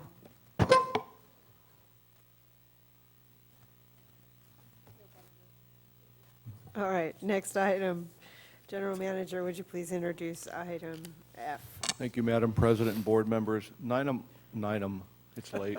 Item 9F is discussion and consideration of adoption of Resolution 46, 2016, authorizing amendments to the payment and compensation plan for the CCSD Management and Confidential Employee, otherwise known as MCE. Fiscal impact. Approval for the amendments to the payment and compensation plan will have the following fiscal impacts. It should be noted that the fiscal impacts resulting from the adoption of the addendum to the plan are variable and not yet in place. They would, however, be aligned with the approved budget. Salary increases of 5.5% effective January 1st, 2017, and a second increase on July 1st of 2017 for a total of 11%. The 11% will not compound with the proposed two-step approach. The financial impacts of the proposed MCE raises are outlined below. That would be for a confidential administrative assistant, facilities supervisor, administrative services district clerk, fire chief, and district engineer. The previous payment and compensation plan for the MCE group was for a period of July 1st, 2012 through June 30th, 2015. The parties have been negotiating the terms of the amended payment and compensation plan for MCE, otherwise known as Management Confidential and Exempt, since March of 2016. Any changes in the payment and compensation plan and salary increases were deferred due to the fiscal challenges the CCSD was experiencing in 2015. And that specifically refers to the Proposition 84 grant money. The district has been working with reduced staffing levels for some time now. The utilities manager, the assistant finance manager, the assistant fire chief positions were not filled after they were vacated. Some positions were combined, such as the administrative services officer and the district clerk position. That would be Monique. The reduction of staffing and the combination of duties require additional salary levels to compensate for the increase in duties and responsibilities. In order to conduct business properly, the CCSD must remain competitive in the salary and benefits offered. It should be noted that all district employees pay the entire member's portion of the retirement contribution. This was tiered in the salary structure over the last few years prior to 2015. The water and wastewater supervisor positions were moved to SCIU bargaining units and fall under the supervision of both the district engineer and the general manager. Although some positions have now been filled and serve the community, as a whole, the district overall staff has less staff. In addition to changes to the compensation and benefits outlined above, a few additional changes relating to sick leave, bilingual pay, prescription safety glasses and uniforms, and most significant language clarification are the following. And then we goes into detail about that. But with that, I'll be more than happy to answer any questions about this. And Patrick's here and district council's here. And so if we can answer any questions, we'd be more than happy to. Thank you. Okay, so we'll start with questions from the board and then go to public comment and then back to board discussion. So questions from the board. Question. If I heard you correctly, Mr. General Manager, these salary increases are baked into the budget that was adopted by the board. Is that correct? I knew the answer, but yes, they have been already incorporated into the existing budget for 2016, 2017. Okay, questions? Director Thompson. More of a statement than a question, actually. When I first came to town some 15 years ago or thereabouts, I remember a pretty bloated CCSD staff. And from that to what we have here today, I think is like night and day. What we've also seen is a lot of combining of positions. Take Monique, for example. She's filling at least 2 or 3 positions in terms of what she does for the district. An extremely valuable employee. Our fire chief, we went through an extensive process a year ago to look at the feasibility of contracting with Cal Fire.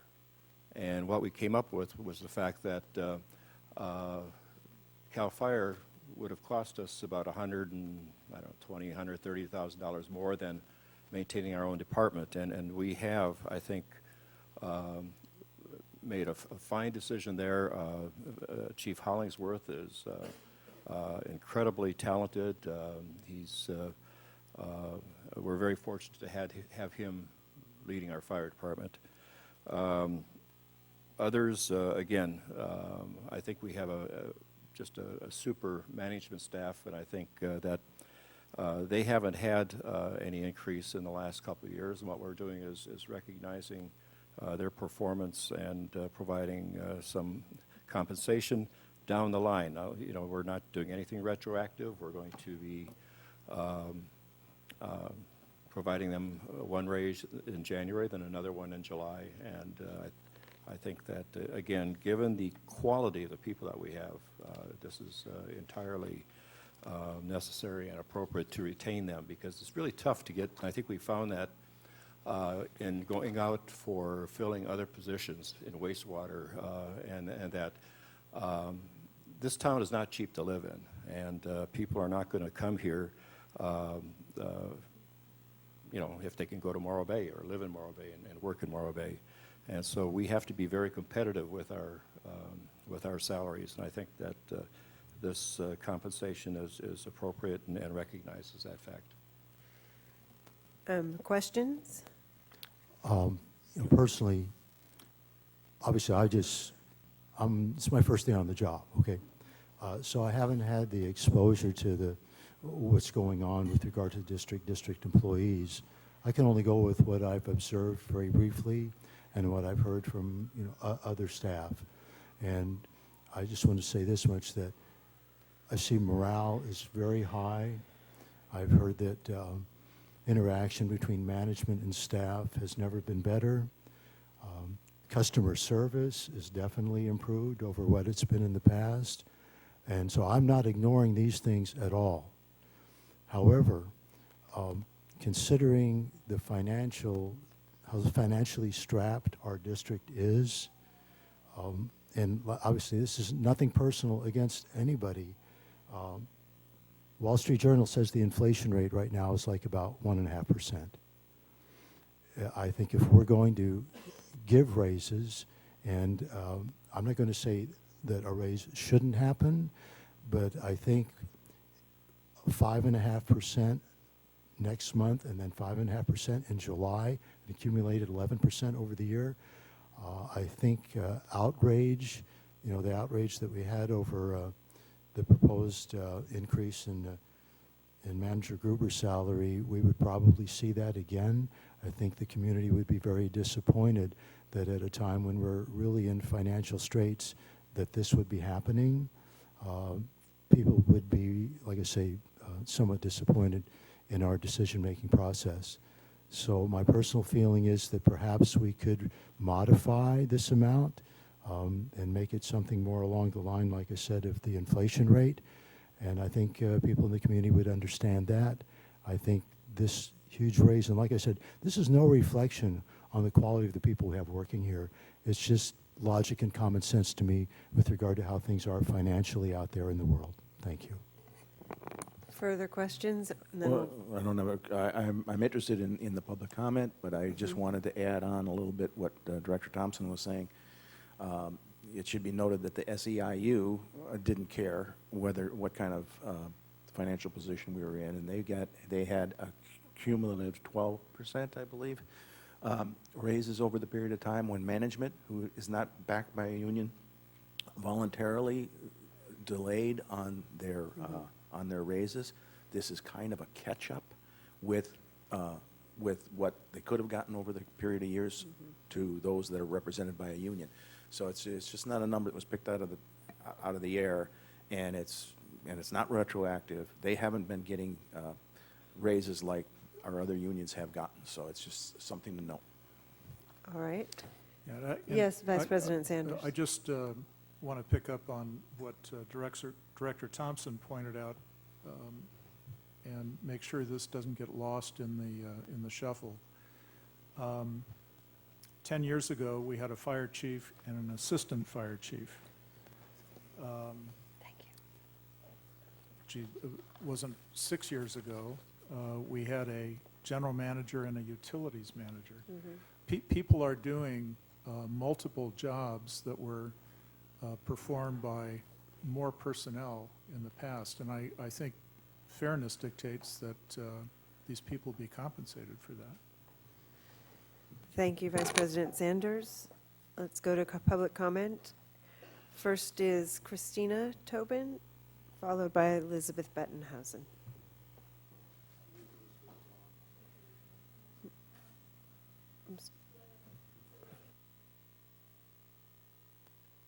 Oh, usually it's just already on. I don't even know where to start on this. I'm going to do my best, but I wholeheartedly agree 100% with Mr. Harry Farmer on this issue. Regarding the catch-up, I don't know what a catch-up is. I mean, earlier on the urban water management, you mentioned that there was a 2.5-year wait. It was really 5 months. I'm glad, moving more in a positive direction. I'm glad that that's working. The evening meetings were incorporated this year, so I appreciate that. But we are living in hard times, and yes, I'm sure I believe Harry and others, the quality of depending on each individual, might be improving throughout the years, but with all due respect, individuals are fortunate to have a job. That's just something to take into reality. With Mr. Gruber trying to get a 38% salary increase earlier this year, I don't know if that was trying to catch up or not. He did get a $10,000 5% increase. That's not 11%. Finance managers, we all know, Mr. O'Reilly got a $21,000 salary increase. I want to thank members of our community like Elizabeth, who wanted to speak, is not here now, for continually addressing the issue of fiscal responsibility, which is very much lacking within the CCSD board here in Cambria. So let's also remember there were 1,100 people who protested against that initial 38% salary increase. For Gruber, I believe only one person through each household could sign on to that protest. It arguably could be almost 2,000 people. And the 5 CCSD people getting the salary increase, one thing that we are just not bringing up that is so important is the pensions, right? The pensions. This is so unsustainable. And I just know, having studied pensions for many years and even being on national television discussing that issue, this is one of, if not the biggest budgetary problem that we have when it comes to our local elections. So those pensions are something I would lean in on and calculate, because you'll find a lot of employees before retiring want to stack up their salaries, get a 38% increase, and then they compile their actual overall pension payout, which is in the multis of millions for Mr. Gruber alone at the expense of Cambrians. But that doesn't include stacking the 2-3 other so-called pensions that he may have. So unsustainable, I say a dead no to an increase until we figure out, or at the very least a 1.5%, how much has been stacked, figure that out. But it's just simply unsustainable, and I would be very disappointed in any board member who would vote in support of an unsustainable decision today. So thank you. Thank you. And Elizabeth is left. She did put a written comment, says, I'm opposed to the salary and benefit changes posed in 9F because they have no foundation in performance of the positions, occupants in the jobs, in the items discussion. Madam President? Yes? Just for clarification reasons, I have, and this is the second time, so I just want to make sure that it's clear. I've been with PERS since January of 2012. So January of 2017 will be, help me do the math, 14 years. 13 years. Prior to coming to PERS. Since 12 or 2? Well, 2004 to 2017, January is Yes, 13 years. 13 years. Yes. Prior to coming to PERS, I was with a private organization, so I wasn't part of the retirement system. So my first 4 years in PERS was with the city of Big Bear Lake, and they were 2 at 55. And then I went to the city of Atherton, and they were also 2 at 55. When I came here, we're 3 at 50, 3 at 60, but we've reformed all that pension since I've been here, and we have 3 tiers now. So as a point of clarification, I have 7 years at 2 at 55, which is 14% of my pay, and then I have 6 years here at 3, which would be 18% of my pay. So 14 plus 18 is 32% of my, if I was to retire today. So I just wanted to make sure that everybody understands that, because I didn't have a pension, a PERS pension prior to coming here, and I have 13 years with different PERS formulas upon coming to California in 2004. So I just wanted to clarify that. Thank you. Also, if you look at our unfunded liability for the district, there was an article, and a good article, about the unfunded liabilities that some of the other communities have, specifically the city of San Luis Obispo, which is in the hundreds of millions of dollars. I would have to refer to Patrick, but I believe our unfunded liability for all of our PERS is relatively low compared to other public agencies. So we'll have to get that number back to you, but but those are some of the things I just want to make sure. And we have done significant pension reform with we have 3 tiers as it is now, and all of our new PERS employees are 2 at 62, so we've done some pretty incredible things with regards to pension reform. Not just things that are mandated by legislation, but through our efforts internally. Thank you. Okay, I have one last comment slip, which is Mike Lyons.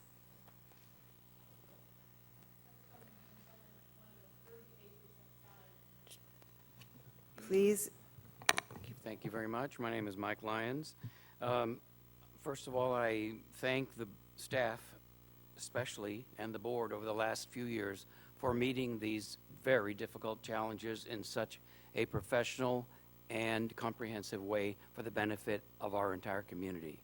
And my opinion about the proposed salary increases is diametrically opposed to those who have spoken here on citizen comment. I believe that we should go forward with these because we have invested wisely in facilities over the last few years, and people are just as important, if not more. And I really resent the attitude that anyone is lucky to have a job here. I think the jobs that they have been done with dedication and sincerity and respect for the community, and I think we should show them the respect. Lastly, I would, as a taxpayer and as a ratepayer here, I realize that this is a cost to me to live here, just like housing and everything else. But I, for one, don't want to see even one more valuable staff person leave this agency, leave our service, because they're so valuable to me and they're worth the increase that's being proposed. I proposed. Thank you. Thank you very much. Excuse me. My words, I said lucky to have a job. I didn't say here, but just a job in general. Thank you. I would entertain a motion on this item. We can have further discussion. I would approve, I would move that we approve Resolution 46-2016, approving the amended payment and compensation plan for management and confidential employees. I'll second it. It's been moved by Director Thompson and seconded by Director Behringer. Further discussion. Vice President Sanders? No. Okay, I do have just a brief comment. The fiscal impact doesn't include the long-term pension impacts for this. It does? It includes the PERS cost, but it doesn't say what it does for our long-term, just so that doesn't matter. Okay, we can do that one, then we can do that one. I'm also a little concerned, it is in the budget, but we just heard that the water department at least is going to be in the red when you were talking about getting the loan. So I'm just curious, since we're going to be in the red in at least the water department, where the money is going to come from. I mean, we're not making any trade-offs anywhere. It seems like we're just continuing to spend, and that is a concern. Maybe it's not one that can be addressed in this particular item, but it needs to be a concern. Well, okay, PERS, we pay a rate based on your salary, so those cost impacts include that rate. So they include the costs that we have to pay. Okay. And we're not generating any new unfunded liabilities in PERS. They're all Thank there. you. That's what I Okay? needed to hear. Yeah, Thank you. And that's, the last 30 years, we're still paying that off. As far as being included in the budget, we discussed this last year when we were developing the budget, and we put the raise in for MC employees. So their salaries, as you see them there, are included. The fact that we're going over in water and wastewater potentially has nothing to do with salaries. It has to do with operational issues. We just had a big kind of a meltdown at the wastewater plant. We had to order a bunch of equipment parts that we didn't know that we were going to have to order. And that's going to force us to exceed our budget. But it's not the salaries that are doing that. It's other issues that are doing that. And maybe I could help. So for so long, so many things have been deferred. And the community in general and the board has really been very conscientious about keeping rates down. In addition to that, for multiple years, we haven't sold meters, which historically for a public agency is a source of revenue. So when we talk about excessive operational cost, you have to understand that it's a systemic issue relating to keeping rates relatively low for an extended period of time, has been identified by our rate structure, and then also deferring and not aggressively tackling some of the infrastructure issues we have. Our utility system is similar to anyone's house or their car. If you don't keep up on your house and you don't keep up on your car, you save money initially, but you don't save money in the long run. You'll be forced to buy a new car, or you'll be forced to buy a new house, or put a lot of money. And that's what we've done. And I think if you look back historically, and I'll keep this short, if you look back at our historical budgets over the years, and we can do an analysis, Patrick and I, we were patting ourselves on the back because the water and wastewater departments kept having reserves. They kept having money left over at the end of the fiscal year. Mm-hmm. And what they actually were doing is they were coming up with a list of things that they thought were priorities to do. They weren't well thought out. They put it in the budget, it was approved, and then they never did the things that so we had reserves. Those were false reserves. They were funds that should have been spent and they weren't. So we've spent those down doing the things that we need to do. And we're going to have to continue to take care of our house, if you will, take care of our car. And those are going to represent operational deficiencies, but they're going to have to be addressed. And so it's not a mismanagement issue, it's a rate issue. It's not an expenditure issue, it's a revenue issue. And if everything was in perfect condition and we would have been doing the things that we should have been doing the last 20 years, then it wouldn't be as difficult as it is now. So it's my job and finance manager's job to help you understand that. You know, I want our legacy to be the infrastructure and continue to improve it. And I'll, show some pictures next month. I spared you from that. So I hope that helps. I hope that helps you understand what we're doing. But the best way to describe it is when I got on board, it's like, I remember the first day going down to the wastewater treatment plant, and I'll just share this with you, and I walked back into Tammy's office, I said, what in the hell has everybody been doing for 20 years? It was the worst facility I've ever seen in my professional career. We've come a long way, but we got a long way to go. And so it's gonna take some, we're in the financial situation we are, not because we're spending money foolishly. It's because we've allowed our infrastructure to deteriorate, and our rates, although it's been policies, our rates have been, we've tried to keep them low. That really hasn't, overall, I think, been in our best interest. Okay, so I have two concerns and not concerns. I have two things that I need to say about this pay increase. The first is I completely agree with Director Thompson. The people in these jobs are doing fantastic work over and above what the job description normally would entail at a bigger district, because this is a small district. You have to wear a bunch of hats. We shouldn't be making decisions about salary schedules based on the people. We should be making them based on the position and the job that has to be done, and what other areas have to, and what we have to pay to attract people. And I understand all of that, which is why it's much more helpful, I think, for a board trying to make sense of a budget and pay increases if we're not talking about it. It's not Monique's increase, it's an increase for the position that Monique happens to be in right now. And that amount won't go down if Monique gets out of that position. That amount now is a higher amount.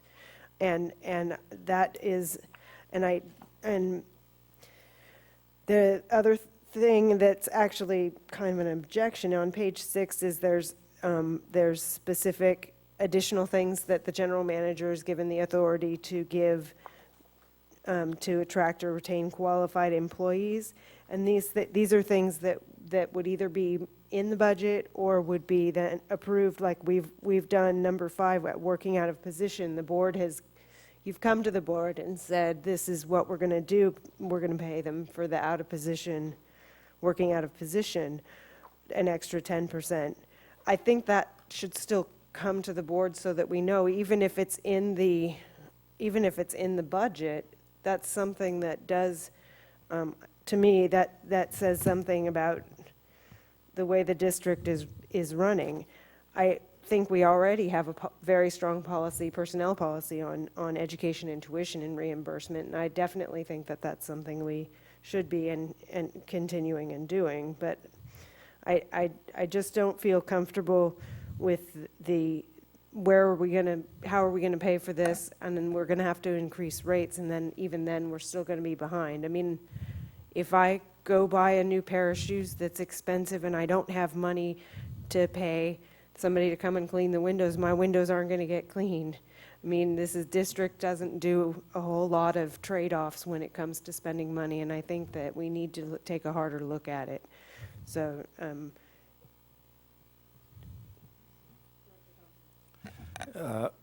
Yes, I'm kind of a yes and a no on your comments, President Rice.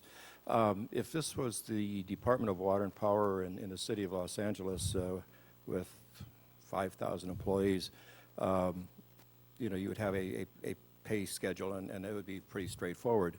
But here we have within the management group, 6 employees, and so Mr. Gruber's had to mix and match and patch and kind of make adjustments based upon the people that he has available to him, and just like he did with the water supervisors, he brought them all together and he got them to all pitch in and take charge, and there's a lot of esprit de corps there. I would sense that if Monique retired tomorrow, we'd have to go to a different staffing configuration, but that's because it's a small organization. So I don't think we're necessarily locked into this for future clerks or administrative coordinators. I think basically this is what we're looking at now based upon what we have in terms of the staff on hand. is there any further discussion? Just a comment. I am, well, I want to say I'm rankled. I'm not rankled, but I'm certainly concerned about the comment that these people are lucky to have jobs. Look, we have a national unemployment rate now that's down to about 4.5%. It's a virtual full employment economy. And like it or not, to attract and keep quality people, we have to pay them well, especially in a community like this where it's very expensive to live. In fact, just in San Luis Obispo County generally, it's very expensive to live. I really like the comment that was made that essentially our employees are our most important resource. We spend all kinds of money on facilities, but we really need to invest money in our employees. They are our most important resource. And for that reason, I'm going to support the motion. I hear what you're saying, and I have confidence in these employees. My concern is in making sure that we have good employees and we know that we appreciate them. And then there's the separate issue of the money, and like, where are we going to get the extra money? It's a lot of extra money, and we just have to be aware that that's a wrestling match that will have to come up, and it's going to cost the community. And I'm not comfortable with Monique leaving because she's unhappy, and I'm not comfortable with having to have everybody chip in a lot more money so that we can do the infrastructure and pay all of the employees.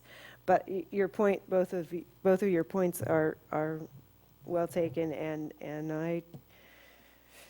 let's take a vote. Can I say one thing? Yes, And please, Director Farmer. Thank you. I was just going to follow up on what I said earlier. Maybe a modification of the amount might be a way of meeting the situation halfway. Maybe we can consider that at another point in time. Thank you.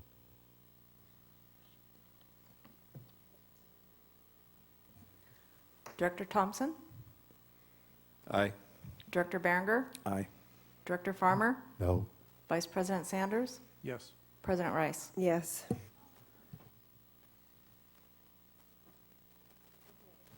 Sorry, I'm still on my mode of regular director. You're doing a great job. I lost my agenda, though. I think the next thing is the new. Next thing is we're done with the agenda yet. So we didn't have 30 minutes of public comment at the beginning.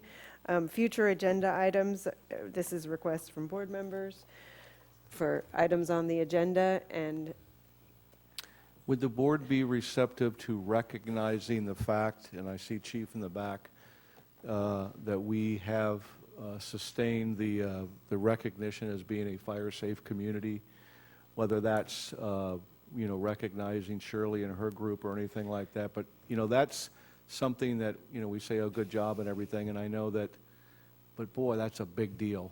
That's a big deal. And, it's a tribute to Chief and to Shirley and to Bruce and to Dan and to everybody that, it's a big deal. All CERT, everybody. So I just, just a thought. I'd support that, but I like the idea of maybe if we get that grant, we could kind of dovetail the two together. I don't want to delay it too much, but I would like to see if we could add on the agenda a change in the pay for the directors, because I know Amanda Rice would certainly support going from $75 to $100, and it's and that's something that I think that we could enjoy on the agenda. And also, I would like to maybe I'll need a second on that. is there a sec?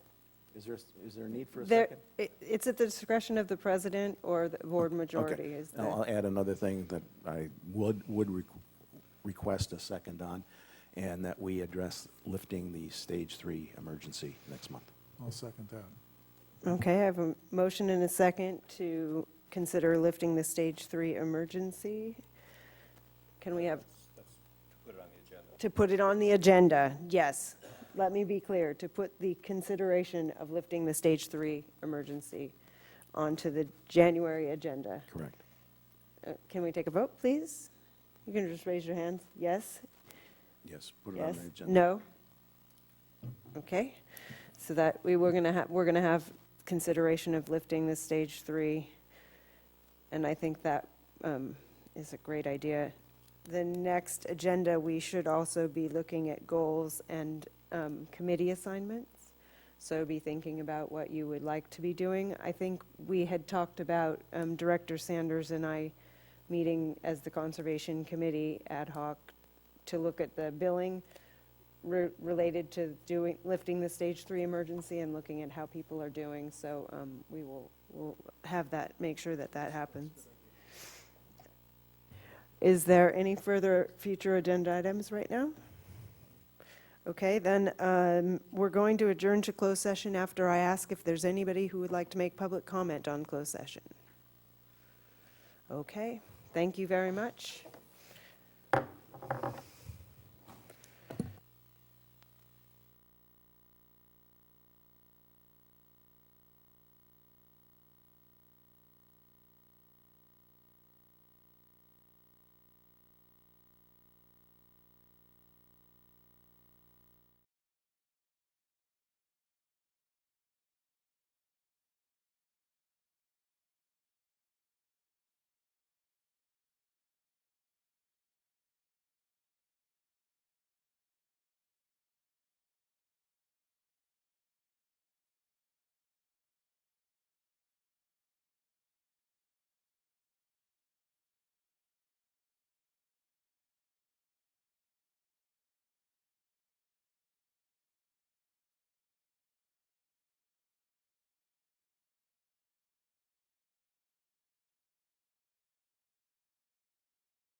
Good afternoon to everyone that braved the weather today. We'll begin with the Pledge of Allegiance. If you'll join me, please. Flag again.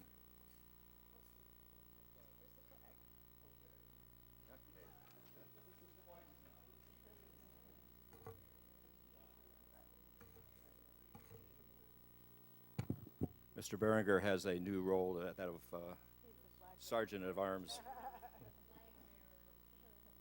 That's what he learned in the Naval Academy.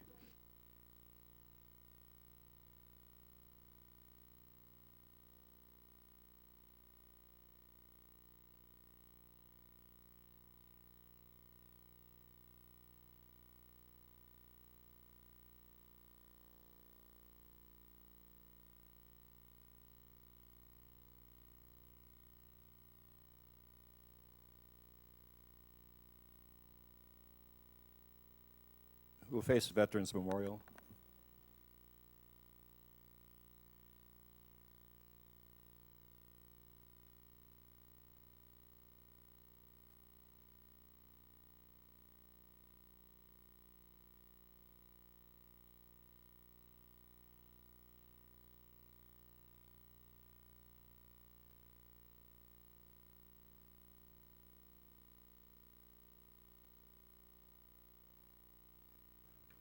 We have a quorum, all 5 members present. At this time, moving to item 1D, Mr. Gruber.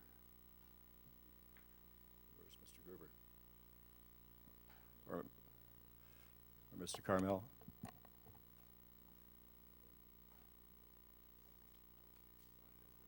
somebody.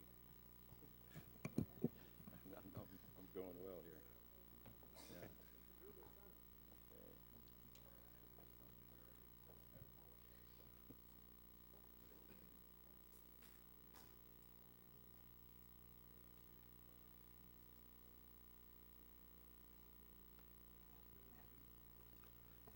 Yes, sir, 1D. Thank you, Vice President Thompson. Item 1D on today's agenda is accept certification by the San Luis Obispo County Clerk Recorder of November 8th, 2016 election results. Accept the certification by the San Luis. Again, the item is just as I read. So with that, turn it over to, back to you. I move we accept the certification by the San Luis Obispo County Clerk Recorder of the November 8, 2016 election results. Second. All those in favor? Aye. Aye. Motion is approved. Thank you. Okay, with that now, we will then ask the clerk to administer the oath of office to the newly elected directors.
I would like to congratulate Director Rice and Director Sanders on their reelection. They both obviously have a lot of support in the community, and again, congratulations, and I look forward to working with you, and as well with Director Farmer, who obviously in his 30 years has piled up a lot of friends in town, and so welcome to the board.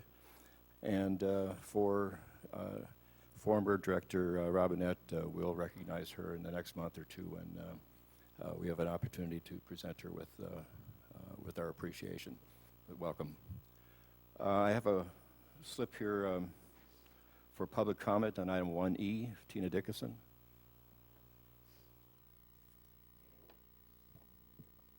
Tina Dickinson, good afternoon, Board. I just would like to congratulate those who were victorious in this election, and I especially congratulate Mr. Farmer, a friend and a person that I do have a great deal of respect for. I think he's a welcome addition to the board, and I look forward to you all working with Mr. Farmer and him working with you, and let's hope that we can move forward in a less divisive way. A new year is approaching, and my hope is that it will be a better year for all of us. Thank you. Thank you, Ms. Dick.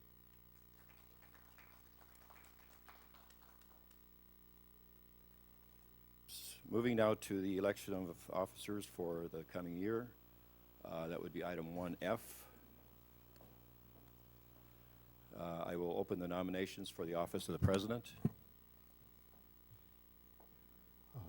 Vice President Thompson, I move that Amanda Rice be elected Board President.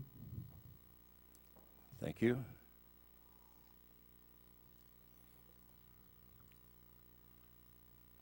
I would second that. We have a motion and a second.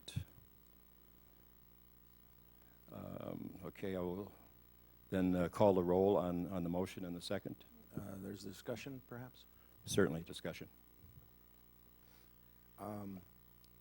I think that one of the things that is pretty clear is that there isn't really a necessary succession, but with Mr. Thompson having been the Vice President for a long period of time, well versed in what's going on in as far as the EIR and the Coastal Commission, et cetera, that experience, I think, by being a Vice President for a year has great value.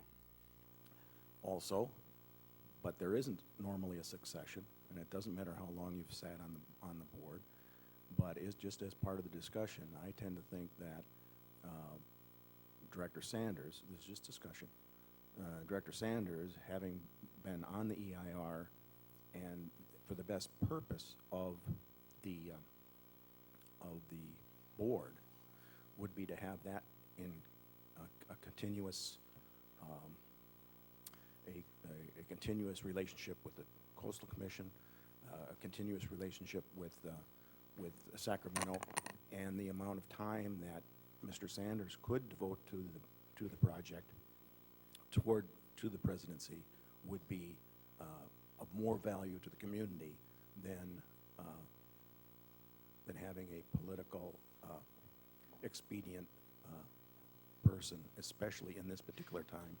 And I will, for that reason, I think there's needs additional discussion, and I don't support the motion. Thank you. I will not be a candidate for either position. My preference would be that we have both Director Sanders and Director Rice on the executive committee. I think as we move forward with the priority of obtaining the regular Coastal Commission permit, I can see them both having a very strong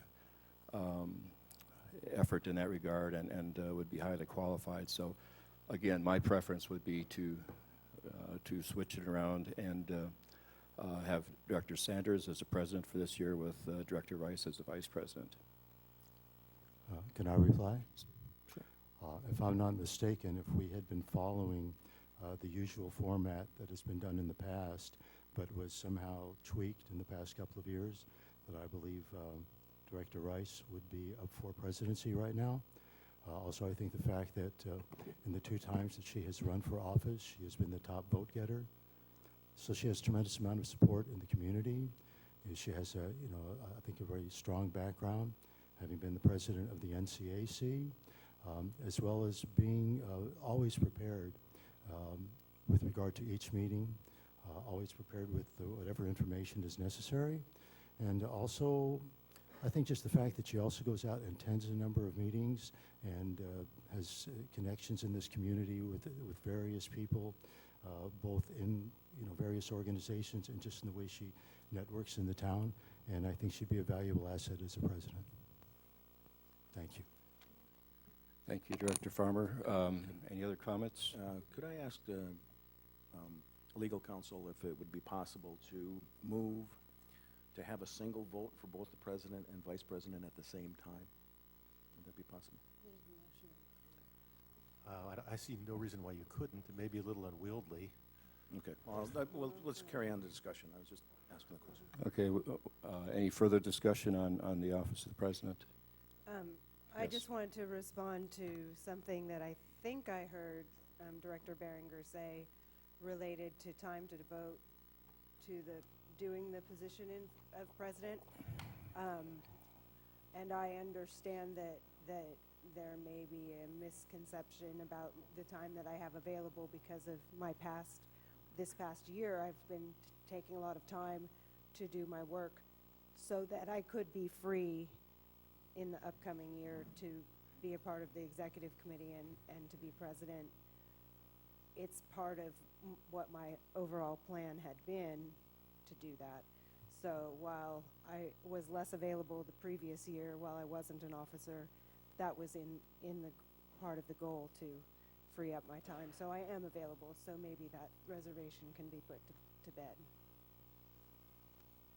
That is helpful, and the idea of, I still feel that the idea of being able to go to Sacramento, having gone there, having relationships already developed, is best for the community. What my preference would be is that we have Director Sanders as president, and in the same vote, have Amanda Rice be vice president. It would be and I would. There's a motion on the floor. Okay. So There is a motion on the floor, so we will ask the clerk to read the roll. Director Farmer? Aye. Director Rice? Aye. Director Behringer? nay. Director Sanders? No. Vice President Thompson? No. Okay, we will then still reopen the nominations for the office of president. I move that Director Sanders be nominated for president, but within the same vote, to assure that we don't have any disconnect and have continuity going into the out years, that Amanda Rice be on the same vote elected as vice president. I'll second that motion. Any discussion? I believe that each vote should be taken separately. Thank you. That's a friendly amendment. It's up to the seconder. Mr. Carmel, your opinion? Was there a second to the original? There was Yes. a second, yeah. Well, I think we move forward on that particular motion. Okay. Any other discussion? Madam Clerk, if you'd call the roll. Pardon me, so we are voting on both president and vice president at the same time? That's correct.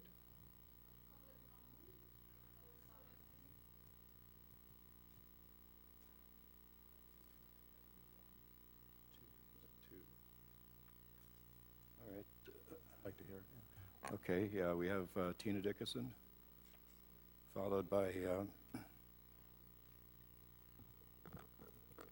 Donald Archer. President Thompson, Vice President Thompson, I just made a comment about a new year being different, about being fair, about what is right. There's nothing right about what you just voted on, and there's nothing right about what you just proposed.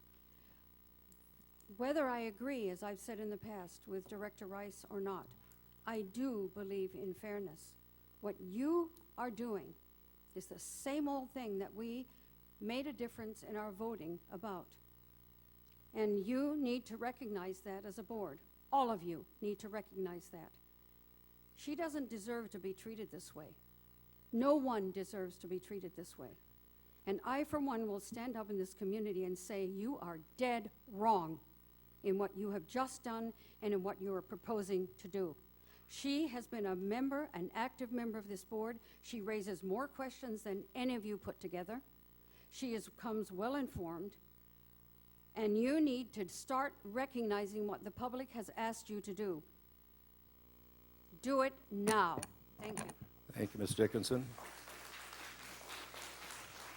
Donald Archer.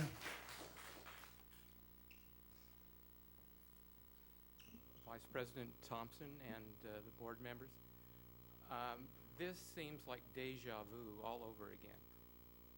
I'm really upset. Mr. Sanders came in as an appointee and then suggested that Ms. Rice be overlooked in the last time. Now you're proposing that Mr. Sanders be the president. This looks, it looks like the Politburo. It seems like you're just overlooking. One of the things that upset me before was that Ms. Rice was passed over supposedly because of lack of experience. And one of the things I think the board should do is share the experience they have with anybody on that board. So no one should be totally disconnected because of so-called lack of experience. The experience can be shared among all of you, and I think that the results will be different when we have new faces at the top of the directors. Thank you. Thank you, Mr. Archer.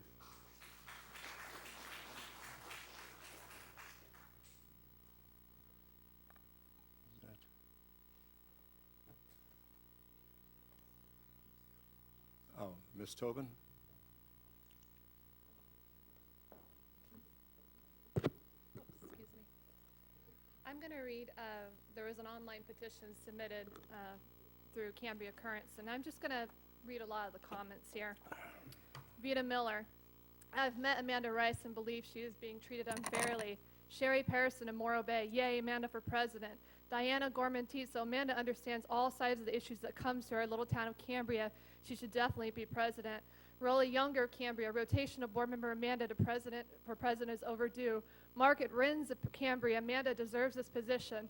Dan Field, I like things to be fair, Cambria. Tom Laycook, Cambria, Amanda is hardworking, well-informed, cares about her community, is a voice of reason whose time has rightfully come to be our next CCSD president. Joseph Blackburn, we visit Cambria frequently, we live there, we support Amanda. Tom Cochran, Cambria, she has proven she has support of the community, give her vote plurality. An abuse of power prevented her earlier opportunity to lead. Now it is time for the people to speak and those who engage in her supervision to listen. Cambria, Harold Bally, first time in CCSD history that someone was excluded from normal rotation. That smells skunky to me. If the tables were reversed and the person you had voted for were excluded from rotation, you would also be angry. Don Howe, Amanda was the highest vote getter 2 times in a row. Contrary to established custom, was passed over Fort President when her turn came into rotations. Ted Kay of Cambria, it's now Cambria's turn, Amanda's turn that is. Heather Trimble, it's her turn of Cambria. Marvin Josephson, if she's not elected to be president of CCSD, then it just tells the community that there are other forces at work, namely money. Bob Dylan said it best, money doesn't talk, it swears. Lauren Younger of Cambria, doesn't there need to be a reason to exclude a board member from taking their turn as president or vice president? I don't know how the procedure is prescribed to the board, so we demand the board stick to that procedure. If there are no procedures, then we certainly can demand there should be some put into place. Greg Ceaser of Cambria, she deserves the position. Peter Frith, USA, that's kind of cute. We need a new direction from the CCSDs in Cambria. Boyd Hogan, Cambria, about time for Amanda to be president. Wright of Cambria, I believe the board acted inappropriately when Amanda Rice was not rotated in as president this last time. This oversight needs corrected to unite our community. David Pearson, I feel the CCSD board was Producio, I misspoke, is not allowing Amanda to assume the role of president during the last term. Debbie Josephine, it's time for Amanda to be president. The people of Cambria have spoken. Karen Pearson, I am tired of the bad politics, so am I.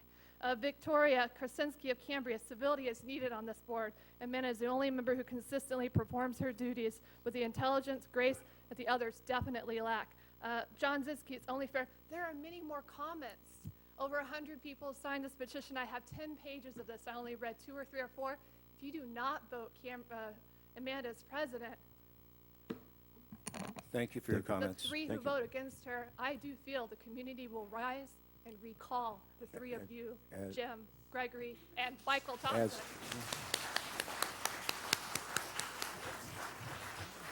Thank you for your show, Ms. Tobin. Always appreciate it. As a little bit of more comment, I agree with Mr. Archer, but I can't get on Cambria Currents, and 100 people is good, but I stand for all of Cambrians, and I definitely do want that experience. Sun Tzu would say that you prepare the battlefield for victory, and the very easiest political thing for me to do would be to support Amanda Rice for president. There's no doubt about it. I really like her. I think it's important. Right now, this coming year, we have a challenge that is extremely important, and I don't think it's going to be complete this year. It's going to be completed the following year when Amanda is president.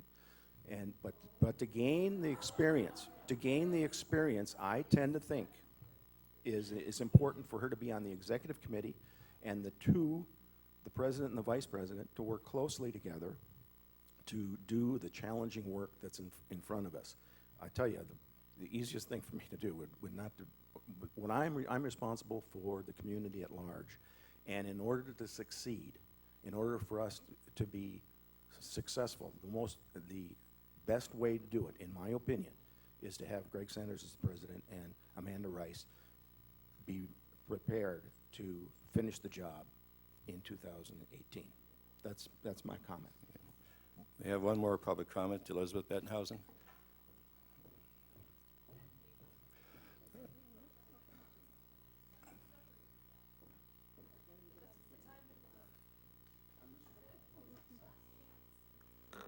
Hello, I'm Elizabeth Bettenhausen. Mr. Vice President, it's good to see you on a rainy day. And I just want to say something very clearly. I predicted this, but I want to add to that. I will try not to look at anybody except you, Mr. Vice President, except I know that I'm talking to more people. But your rules require me to look only at you, so please bear with me. I think this motion currently on the floor is a perfect representation of the interests of the 3 directors who will vote for it. I think the 3 directors who will vote for this, specifically you, Mr. Vice President, I suspect, Mr. Beringer, although he's ambivalent, and Mr. Sanders, I suspect. The 3 of you who vote for it often say, when you do choose to speak in a meeting, which is extraordinarily rarely, you usually say how you represent all of us. I know this is a republic, thanks to Director Sanders, who told me 12 years ago and confirmed what I learned in the 8th grade civics class. But even though it is a republic, you all represent every single one of us in Cambria. And if you keep perpetuating, supporting exclusively the interests of certain moneyed parties in this town, to the exclusion of a bulk of people who voted for a different position, you are undermining trust in the CCSD. That is happening across this country, and it's happening here. The more you persist in voting again and again and again with only commercial interests at the top and residential interests below that, and I will talk about that later, you are misrepresenting the people of Cambria. I want it to be very clear. My interpretation of what you are, I suspect, about to do is that you are making, once again, perfectly clear what your positions are. And that is really helpful, except that your positions do not represent me, usually, and often do not represent hundreds upon hundreds of, indeed, thousands of other people in this town.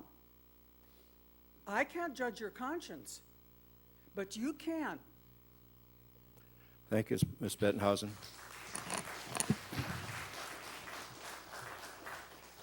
Madam Clerk, could you call the roll, please? Vice President, Yes. I just want to say a couple of things. First thing is I thank everybody who has supported me and anybody who signed a petition. I also want to say that it's nice to hear the comments, but nobody had a chance to make similar comments about anybody else on the board. For example, Director Sanders. Perhaps we would have a very similar list of comments from the public about Mr. Sanders being president. This is not a battle. This is not a battlefield. We're not in a war to get a permit. We have to cooperate with people to get a permit. I don't think that paradigm is antithetical to what we are trying to do. And I also think that if you're going to use the excuse that I should be vice president before I'm president, should also apply to Mr. Sanders, who is not currently vice president.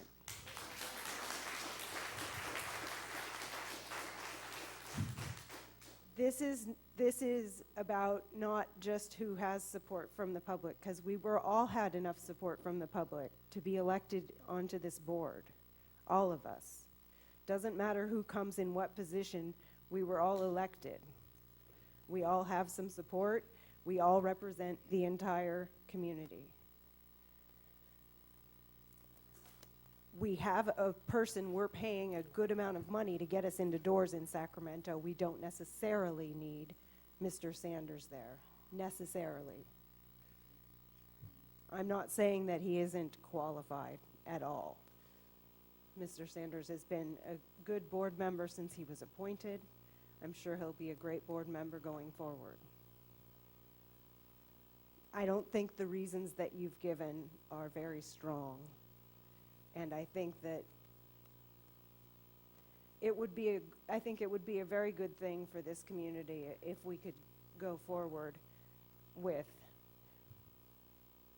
doing the right thing and showing a little bit of ability to work together. And just because I don't,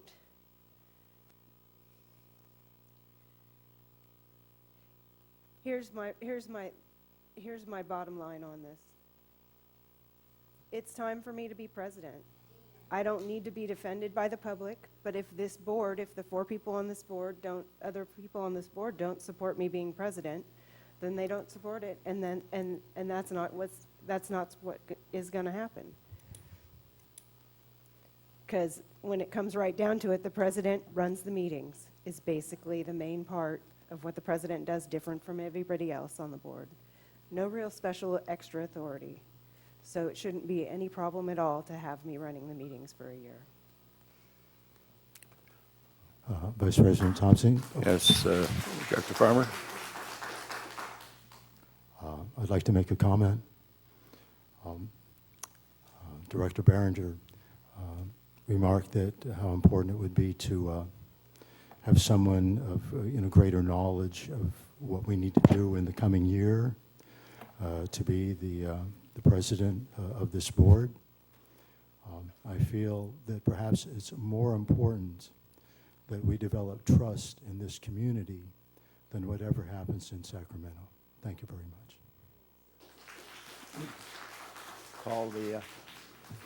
Would you call for the roll?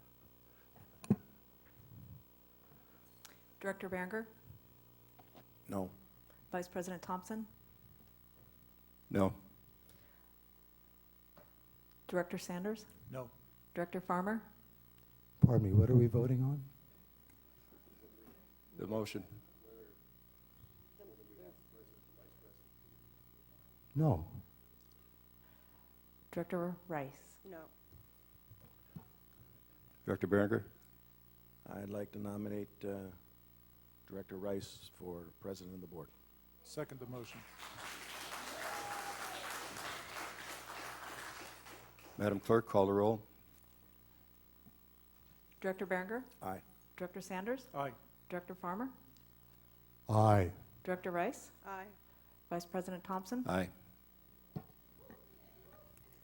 Okay, And we,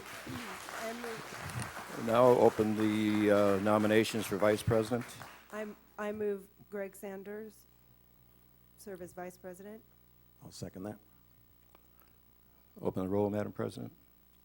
Director Rice? Aye. Director Berenger? Aye. Director Farmer? Aye. Director Sanders? Aye. Vice President Thompson? Aye. Okay, I'll call a recess now so we can reassemble the chairs.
How are you?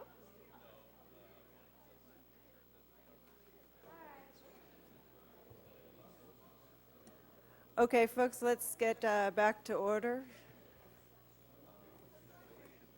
Thank you. Thank you. Thank you. Thank you. Thank you, Christy. Thank you. If I could get everybody back in place. It's like herding cats. Yeah. Pick a seat we can rearrange in January if you want. Can we arrange chairs? We'll rearrange the order next time. Yes. This is for you. I want you to have we want you to have a new gavel and not an old gavel. Okay, I'm going to take this from you. Thank Okay? you. You're welcome. Thank you. Thank you very much. Not only the third one I have. This is the most important one, though. I just received a new gavel from a general manager. Thank you very much. Okay, moving forward with the agenda, we are on to report from closed session.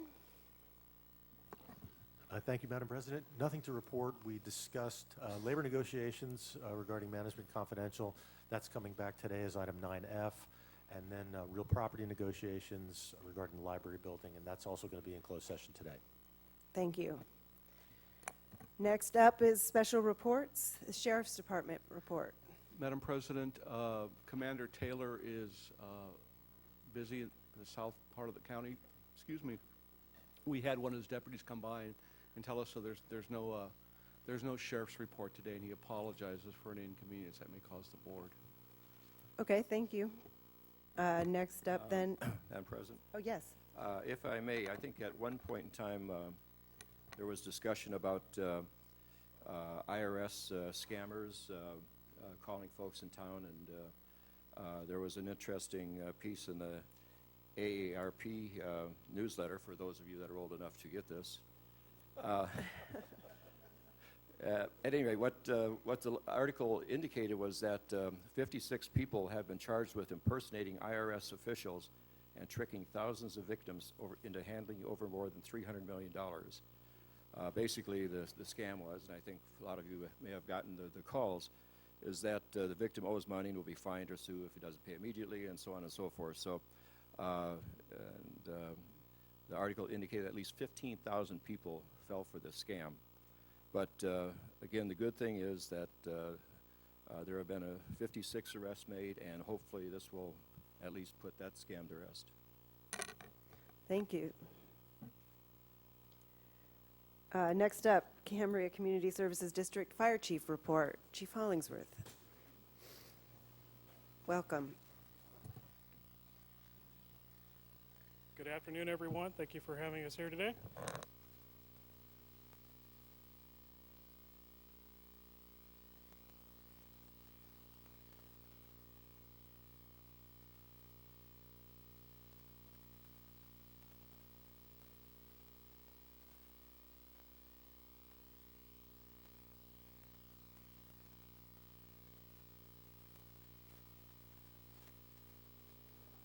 Now is it on? Sorry about that.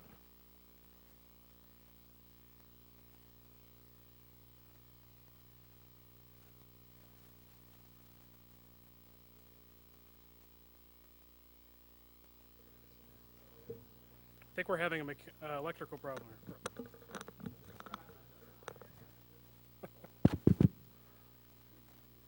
All right. Remember where I was. We'll get there. Chipping. We're already past that. Yeah, exactly. As an effort to remove a lot of the dead and dying material, we have numerous times now applied for and received grant funding through the County Fire Safe Council for a local chipping event. We held this on December 4th, and I'm happy to report that there was quite a bit of turnout from people within the community. This is a free event for the people that live here. We were able, through the coordinated effort of CERT personnel, our local fire safe community group, to chip over 17 tons of material. And that took over 200 hours of volunteer time, either from our personnel, from CERT personnel, the people that were actually cutting and getting the piles ready to go. So it's something that we want to continue with on a go-forward basis. We're going to try to do this again this next year. It would be heavily advertised through the Cambrian and get that information out, but we encourage all local residents to take advantage of this, because other than the time you need to put in to cut and trim your material on your property, it is free to you, and it helps bring down that fire hazard in the community. In that same vein, the county Fire Safe Council was awarded a grant from the CAL FIRE State Responsibility Area Fee.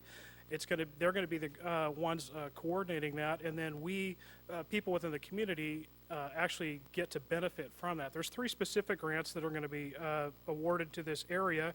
One is for the San Luis Obispo County Community Wildfire Protection Plan. That's for $116,000. That's going to be applied countywide. Countywide tree mortality grant for $152,000, and then one specific to Cambria for a Cambria-specific tree mortality, and that's going to be removing over 600 trees in the community. They're dead, dying, identified as problematic, and that's for just under $200,000. So a big thank you to the county group, Fire Safe Council, for helping coordinate that, and you'll start to see that work as we move forward. Fire department was able to participate in 3 kind of give back campaigns over the last month. One is a fill the boat thing where we were able to collect food for people in the community that need it. We also were involved, heavily involved in both the Season of Hope and Toys for Tots, and we've been doing that for a number of years. And per the directors at KSBY, this has been a record-setting year in regards to the amount of stuff that's been donated. So we're very happy that as a part of the CCSD and as a focal point in the community, people just coming to the station and donating all that material, I'm happy to report that we were able to be collectively a part of that. We did start to mention the storm. Everybody's a little bit wet today as we're coming in. That's a good problem to have around here. And just as a reminder, because of the difference of this storm to the ones we've had over the last couple of months, just to keep everybody more aware, there is scheduled some very high winds, gusting greater than 40 miles an hour, possibly greater than 2 inches of rain tonight. Flash flooding warnings throughout the community. So I just remind everybody to be real careful, drive carefully, as the roads might be glazed over with a lot of water and things like that. And last but not least, get to today do one of the things that we really appreciate doing, and that's recognizing some of our own personnel who are recently hired and promoted. So if we can go ahead and move forward that, I would like to call up our 3 personnel that have just been promoted to the position and rank of engineer. Over the last couple of months, through vacancies, we've had to fill 2 full-time fire engineer positions. One, this is Mike Berkey, closest to you. He's a fire paramedic engineer. Right next to him is Ian Pullman, and he's one of our current safer firefighters, and in the testing process was able to rank as an engineer, so he's able to fill in that role as well. And then right next to him is Mike Castellanos, who's an EMT engineer now, fulfilling the vacancy. So as of this date, we are back to full-time staffing, and they are ready to be sworn in today.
That I will well and faithfully discharge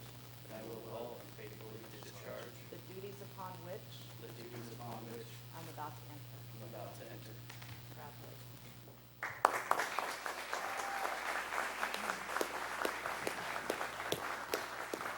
I'd like to take the opportunity to go ahead and invite their family members up so they can receive their badges and nameplates, please.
Chief, just a clarification. Now, two of the officers were initially hired as safer firefighters, firepersons, and then now they're being promoted to engineer. Is that what we're? Partially, yes. We had 2 full-time vacancies. One of those was a promotion out of our reserve ranks. He was a full-time paramedic and a training officer with the healthcare district, but has a lot of reserve experience and training as an engineer. One was a promotion from our safer ranks as a firefighter engineer, and then Ian, as our third, continues to work as a safer firefighter, but is now at least ranked as an engineer, which allows us the latitude to staff and move people around as necessary to provide a higher level of service to the community.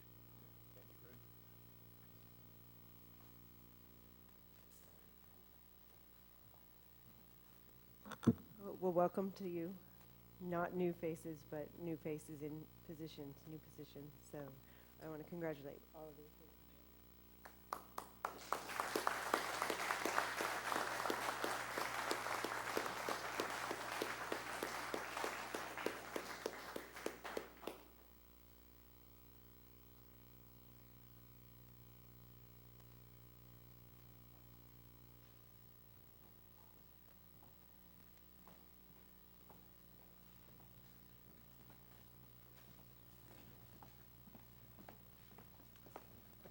Chief Hollingsworth?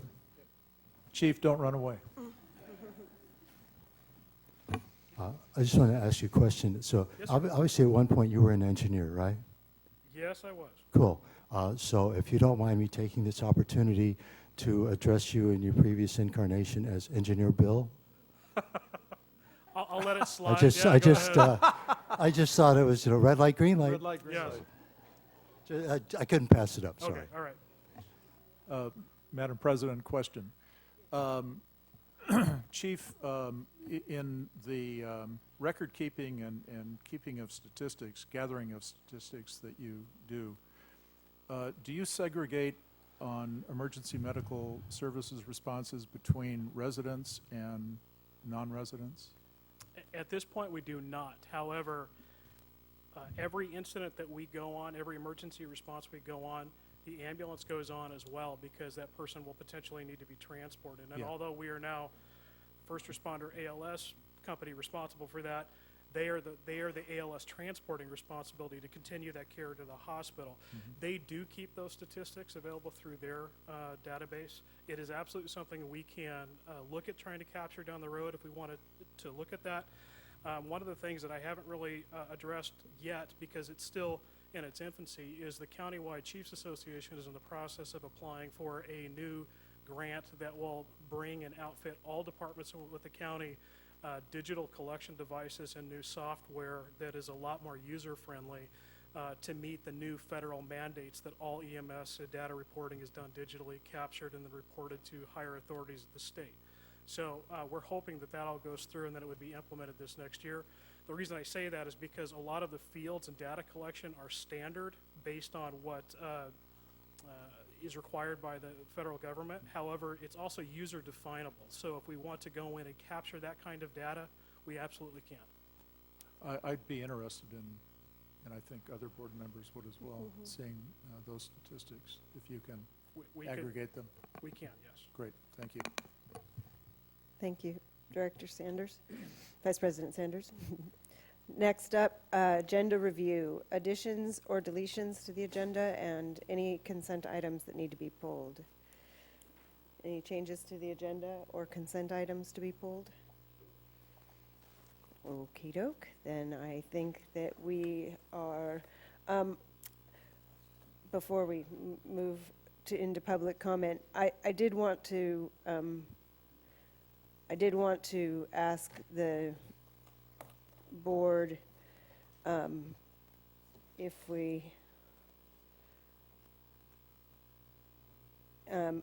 about the quarterly budget review. We've got a very big agenda today, and this is the end of this month is the end of the quarter. Is there a particular reason, General Manager Gruber, we need to have that on today's agenda? From a standpoint of just wanting to share with the board an update on the overall Okay. financial. It's just a big agenda, that's why, It is, since and it so I wasn't would- an I would- action item. No, we don't, what this was derived from is the request from the board to be as transparent as we can and provide the board and the community with updated information. But we put it together, Patrick and I, and we don't, I just looked at him and he nodded that it's not necessary that we have it on this. Whatever the board's pleasure is, but again, we want to make sure that we're continuing to provide the board and the community with updated financial information on the district's activities. Madam President, may I suggest that we put the agenda item again on next month's agenda, and it is in the agenda packet. Anybody can take a look at it. I've read it, so I don't have any questions. Or put it on the consent, maybe? If it's okay with if there's a consensus on it to move it to. Fine with me, it's an information item, not an action item, so. Okay. So we'll move that one into January, and the report is available in the agenda packet, which is available online. And I think we have a binder in the back. Monique, we have the, okay, thank you. All right, public comment for items not on the agenda and under the jurisdiction of the Cambria Community Services District. If you haven't filled out a form, please fill one out and give it to Monique if you would like to speak. First up is Tina Dickinson, followed by Shirley Bianchi. Congratulations, President Rice. On November 28th, I submitted a public records request to Monique Madrid asking for any and all communications between the CSD and the South San Luis Obispo County Sanitation District and any and all communication with any other brine facility, waste facility. On December 8th, I received a response to my request from Haley Dobson.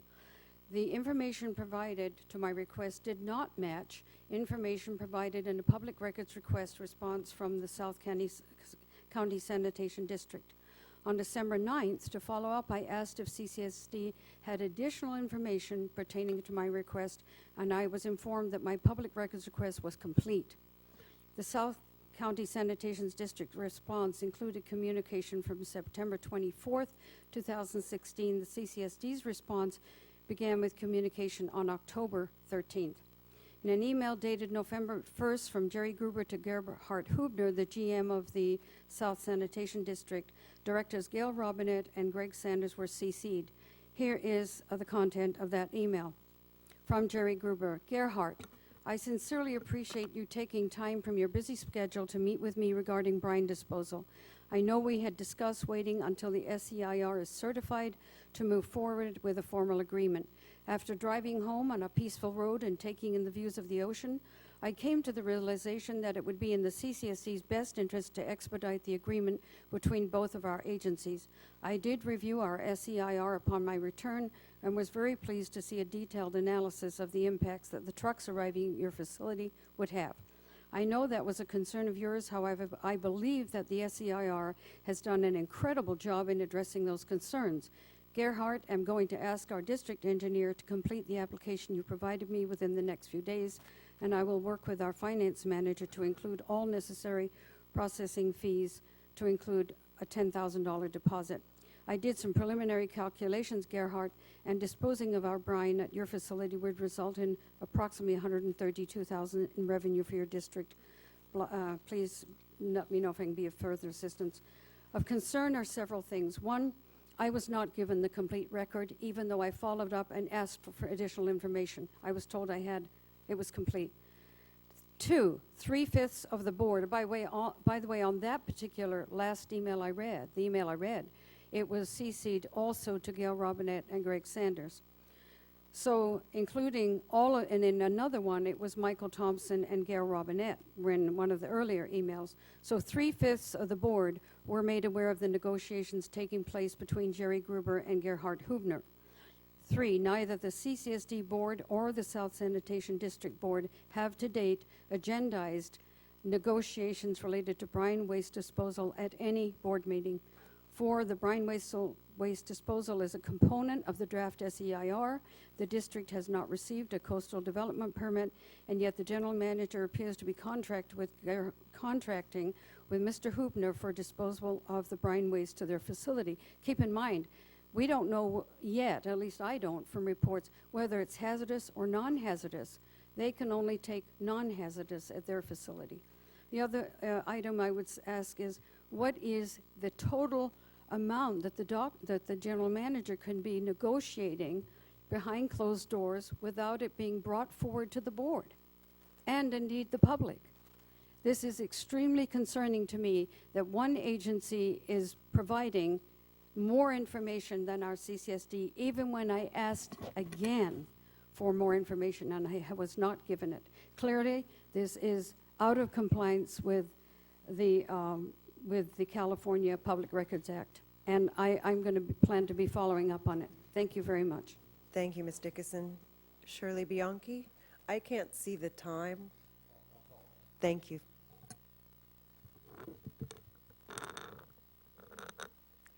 Good afternoon. My name is Shirley Bianchi, and my first comments are being made as a private citizen.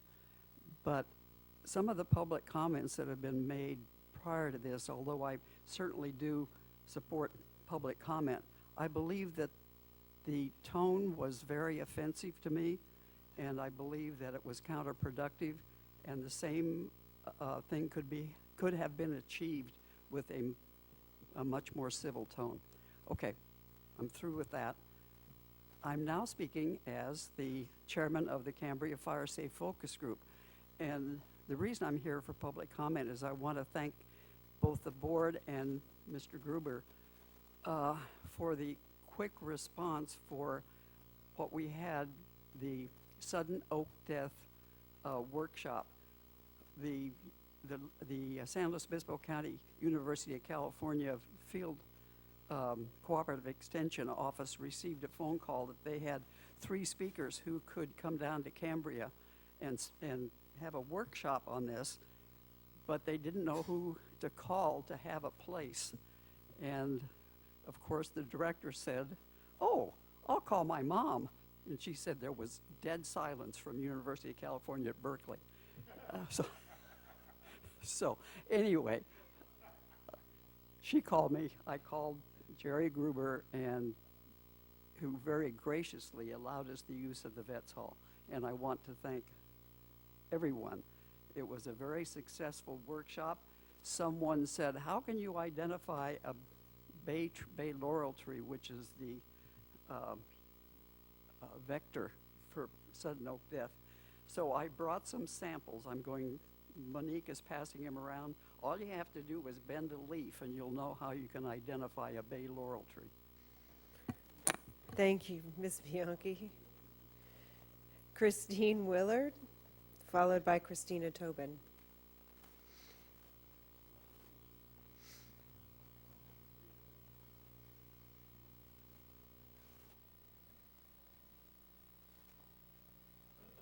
Actually, it's Christine Heinrichs. Did I use an old name? Yeah, that's why I read what it said on the Thank you. card. Congratulations, Madam President. I'm here to ask the board to defer the public hearing on the urban water management plan today. It's a very complex document. I found myself very confused by it. I'm not able to understand it. I would request that you schedule a public workshop for the community, and during that, explain to the community exactly what's going on in that plan and what it means and what it's about before holding a public hearing on which the public is ill-equipped to make comments that would be helpful.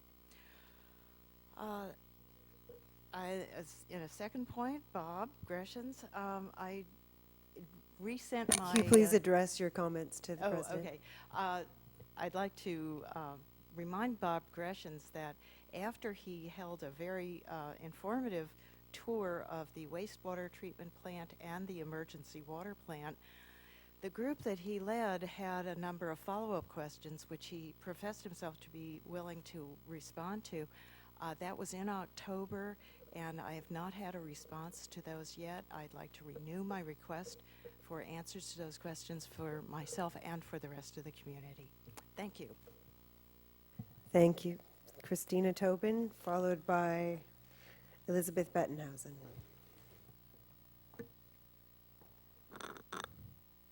Congratulations, Amanda Rice, and President, and congratulations, Mr. Harry Farmer, for joining the board. I just wanted to really focus on how coming together as a community can truly make a difference. Having attended my first board meeting about a year ago, next January, I think I got a lot of energy of maybe some of the things that happened today didn't seem possible, but it is possible because we came together as a community and helped to make that happen. And between the people here today and speaking and online petitions to social media to live feeds, I do think that helped the board to see even more so the right decision, I feel, making Ms. Rice president. So I'm very grateful for that. And as well as in the community of holding symposiums, there were 2 held in Cambria, one by the Free and Equal Elections Foundation with Mr. Ed Asner, and as well as the League of Women Voters. I thank them as well for putting on a symposium, or forum that is, bringing together the candidates that ran for CCSD board. So I want to thank also the other ones that ran but are not necessarily elected. And so I wanted to also really emphasize how real change comes from the bottom up. And we can see on a national level with our presidential elections with, for example, Mr. Trump getting elected, that one thing we can agree across the spectrum is that a big reason he got voted because of the protest vote against the 2-party duopoly, against corruption in politics. But the most important elections, as I've mentioned in previous speaking engagements, is the local elections. Real change begins from the bottom up. And so I wanted to say that, again, thanking the League of Women Voters and the Pines Lodge. We do look forward with Free and Equal Elections of holding more forums, more workshops. Ms. Heinrichs, others that have workshops or forum ideas of intellectuals they want to bring together in Cambria, Free and Equal Elections, and hopefully working with the League of Women Voters and others would be more than happy, as we've worked with the League in many other states, as well as even California. And I wanted to end this speaking that the next step I feel in helping to increase, this shouldn't come as a surprise because I've been hitting this for almost a year straight, is increasing public participation, evening meetings. So I humbly ask that the board write down a note in front of them right now and hopefully put on the agenda to have meetings in the evening, maybe somehow to make them shorter. I know Jim's had some great ideas on that. I would like to see that happen consistently because there has been a lot of people online. Maybe we can do a petition if we need to, I don't know if we need to, that really want to have the option of consistent evening meetings. So I want to thank you very much, and I will be speaking on 9F later. I hope everybody can stay. It's a long meeting, that's the problem, on the salary increases as well. So thank you so much for your time. Thank you, Ms. Tobin. Ms. Bettenhausen?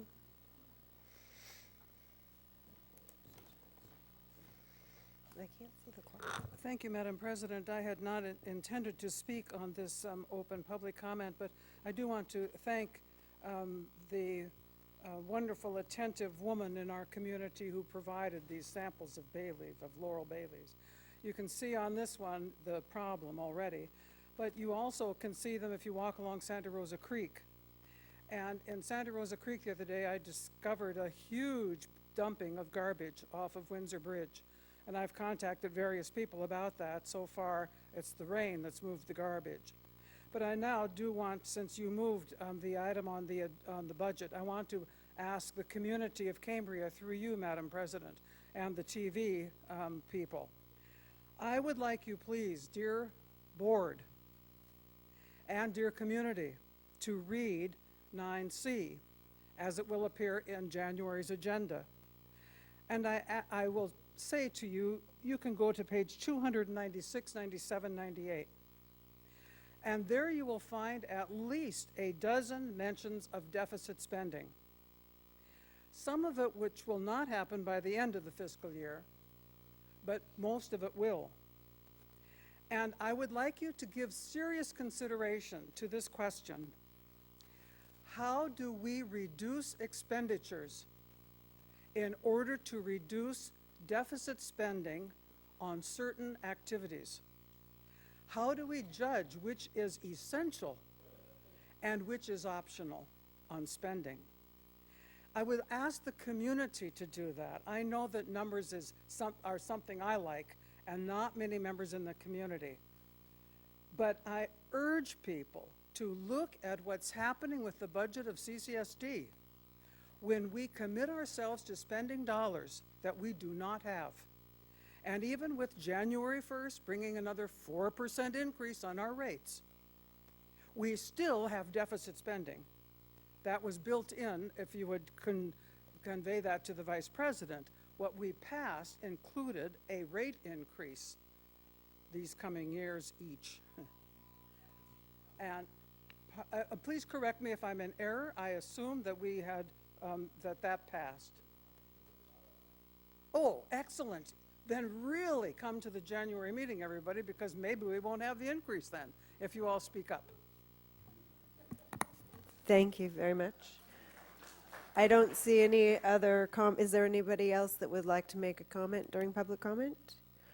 All right, then we're going to move on to item 6, the manager's report. Thank you, Madam President and board members. I am going to keep it short since there seems to be a lot of good things happening. There was a blog out there that said a picture's worth 1,000 words. I don't know if some of you guys have read that about my PowerPoint presentations. So I'm going to spare you today, and I'll just combine them all, and maybe a month or two down the road, and I'll share some pictures. I had a lot of good pictures, matter of fact, on a lot of good things, but I'm not going to share them with you. So So the person that's out there that writes this blog, great guy. I listened to what you had to say. So we'll only show pictures about every 3 months. No pictures, put me back. Don't show the pictures. Tracer studies completed. I'm not going to go through my whole report. I assume everybody's read it. Tracer studies completed, and it was successful. That was determined today. We'll be moving forward on shutting down the sustainable water facility. And what I mean by moving forward on shutting down the sustainable water facility, you just can't pull a switch and shut it off. There's a process, and it takes a couple weeks. You have to pickle things and decalibrate and all that stuff. So it's like a winterizing of the system. So we're moving forward on that. The town's going to be read on the 28th, and then the bills will reflect the sustainable water facility being shut down on the end of the month, so December. So that'll be shut down. So everything's looking good. Tracer study was successful. We're moving forward to shutting down the sustainable water facility. Those are all good things. In my report, I mentioned that Jason Buell, I'm sure you know a lot of him. A lot of you know him. He's been with the water department quite a few years. He was promoted to water supervisor. He's over the Santa Rosa, San Simeon, and distribution system. And we'll continue to use John Elchin as the chief plant operator and with the support of the water department for the sustainable water facility. Starting January 20th, we work a 980 work schedule, which means we work 80 hours in 9 days, which means the office is closed every Friday. Now that we're staffed to a level accordingly, the Fridays that we're here, which is 2 months or 2 weeks out of the month, we're going to be open, starting the 20th of January. So we're going to be open 2 full days more than we were before. So my staff, so that's going to confuse the heck out of everybody, but it's not, because when we mail bills out, we're going to put a schedule in there. We'll put something on our website. I'll work with Kathy Tanner. We'll put something on the front door. So it's going to allow folks to pay their water bills, come to the office if they have any concern, 2 additional days out of the month. So there's been some talk about our office hours. You know, we originally expanded them just a month or so ago. We've added some hours on. But I think also adding 2 days is a great idea. And then one other thing that now that we have a new president, I'm in my staff report, I really think that the district needs to do a strategic plan. I'm looking forward to working with the president and vice president. The question is asked sometimes, how do you get to where you want to go? And you need a plan to do that. You need a roadmap. And I think with all the challenges and opportunities that we have, I think it would be a good idea, which would involve the whole board, senior management staff, and obviously the community. But a strategic plan that would include a 5-year financial plan and a lot of other things. So hoping that the board will be receptive to that. And within that strategic plan would be a mission statement. What is our mission as a CCSD? What are our priorities? What do we want to focus on? So with that, Madam President, that's everything that I wanted to just talk about and cover in my staff report. All the other staff reports are included, and if there's any questions I can answer for the board, I'd be more than happy to at this time. Does the board have any questions? I have one public comment on this item. Elizabeth Bettenhausen.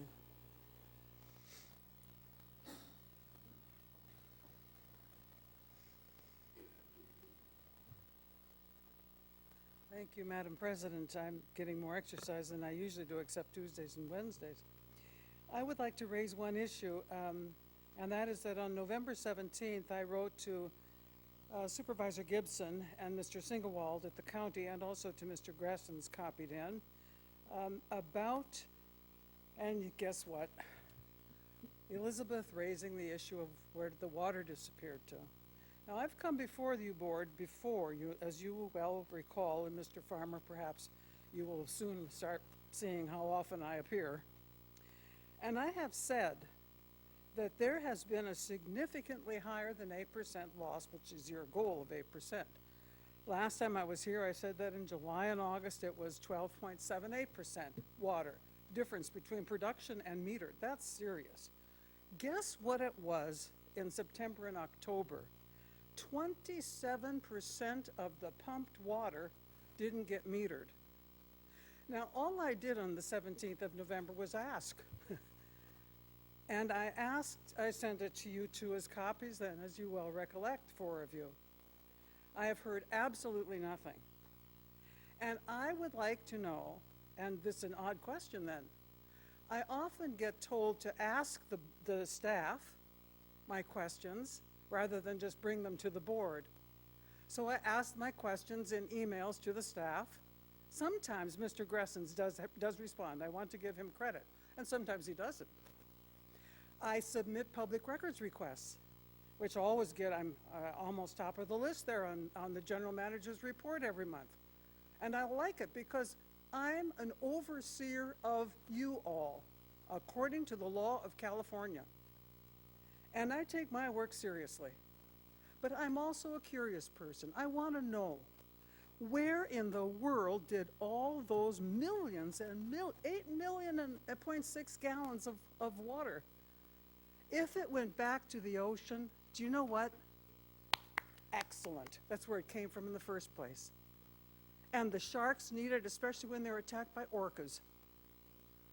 But I don't think we're being very efficient, and I will speak once more, I'm sad to say, on the urban water management plan. I'm really curious about the strategic plan possibility, and do I look forward, yes I do, to what you all might come up with, might come up with in a strategic 5-year plan. And the cartoon of Putin in the Tribune was excellent. I voted. Thank you, Ms. Bettenhausen. I have one more. Ms. Tina Dickinson.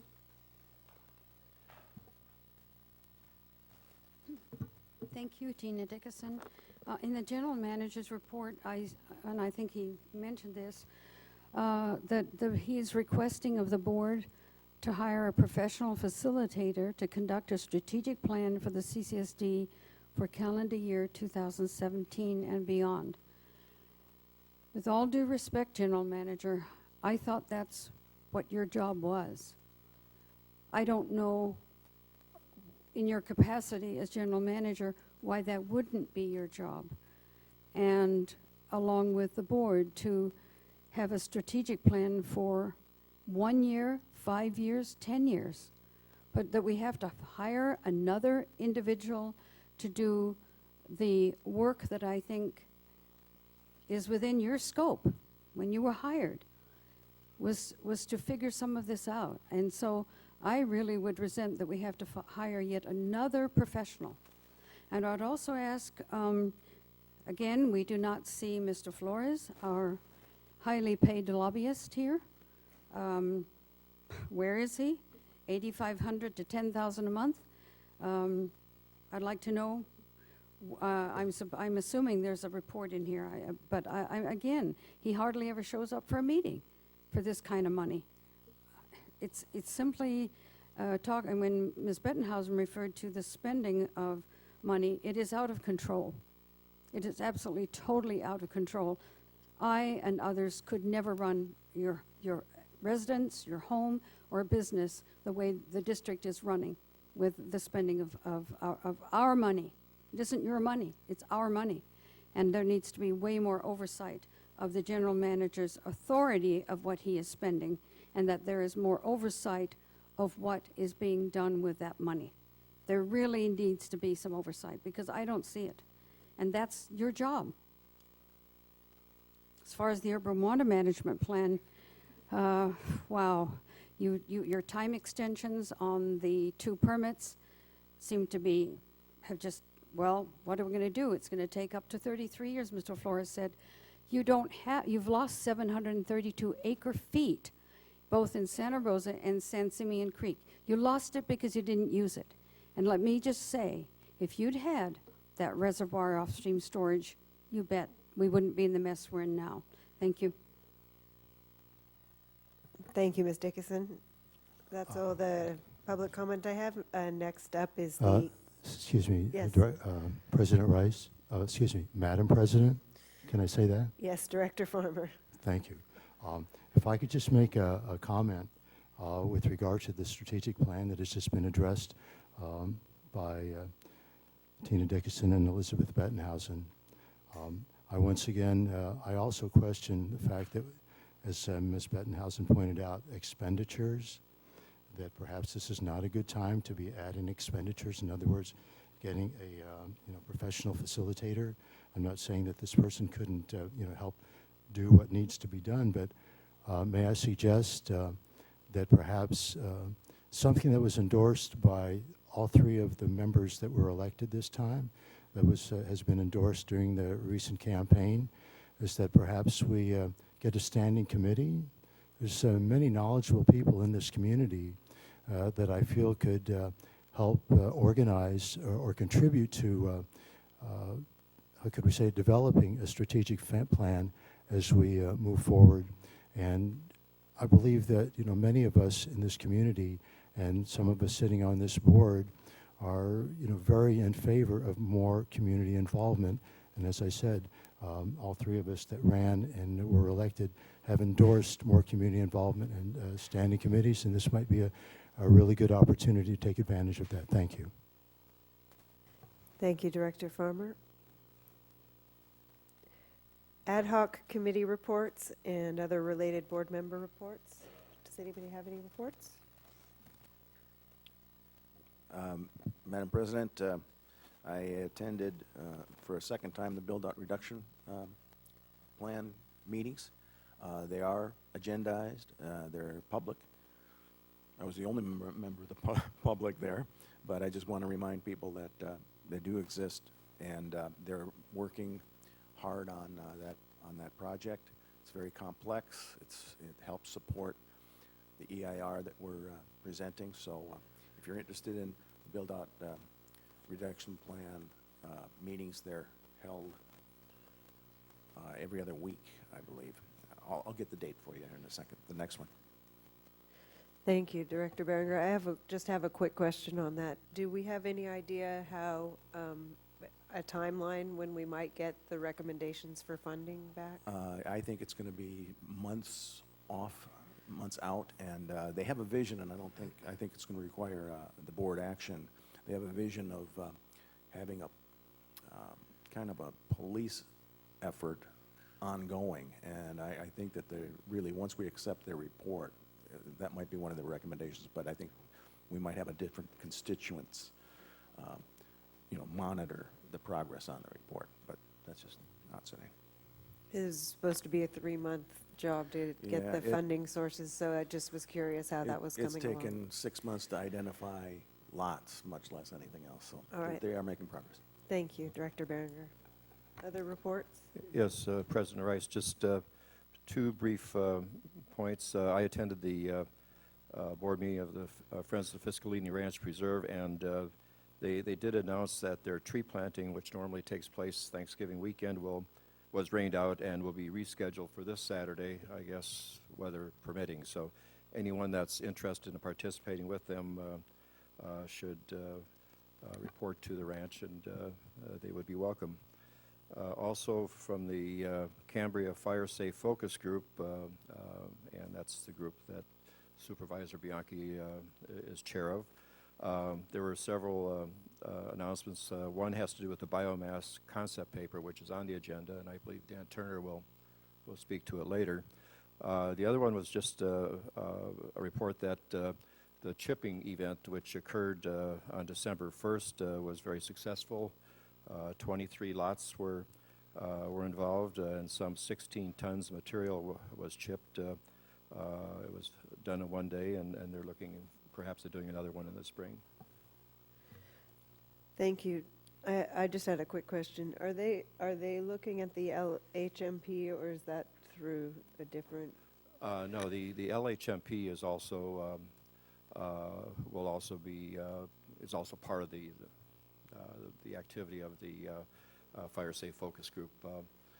There was a meeting last month, which was basically the kickoff meeting for the research, and they will be having several community-wide meetings to get input and involving other stakeholders. I believe San Simeon CSD has requested to participate along with the Health Services District and the school district. So it'll be a major piece of work which will eventually come to this board for approval, probably sometime in late spring. And that's the local hazard mitigation plan, sorry. Yes, local Yeah. hazard mitigation.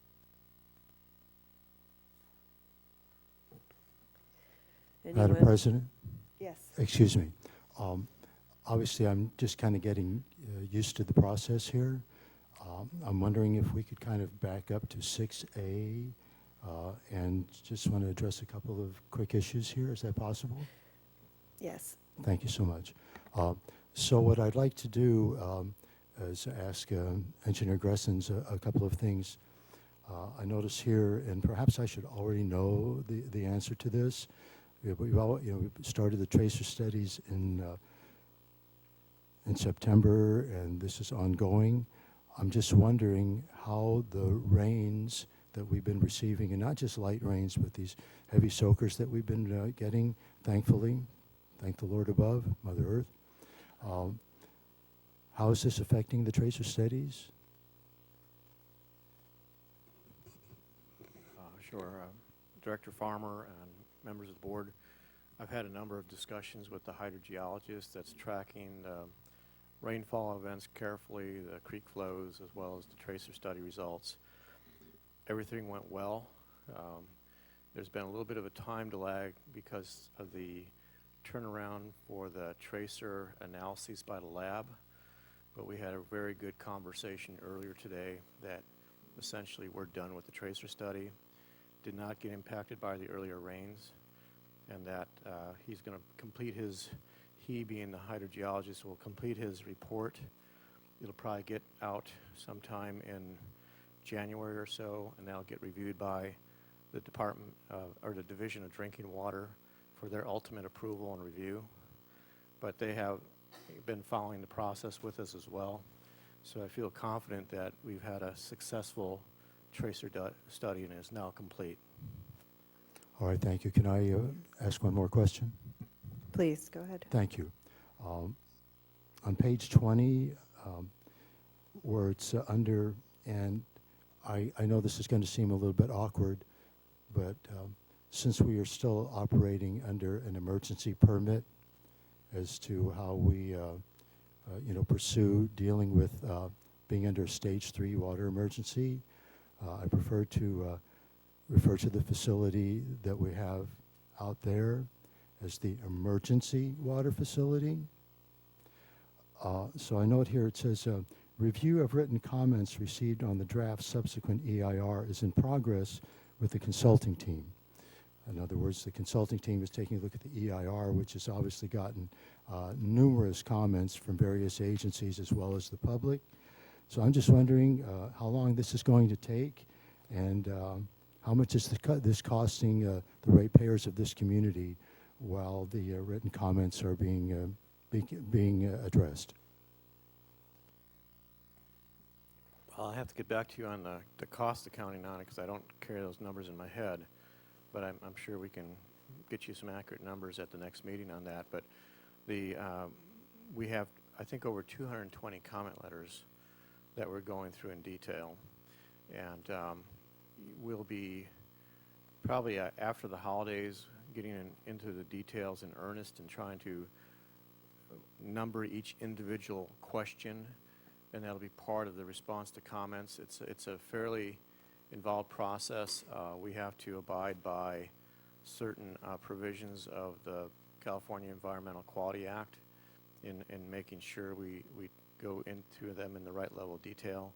I can't predict a detailed timeline, but I would say that we're probably looking at least a couple of months after the first of the year to get those comments in response to comments in fairly good shape.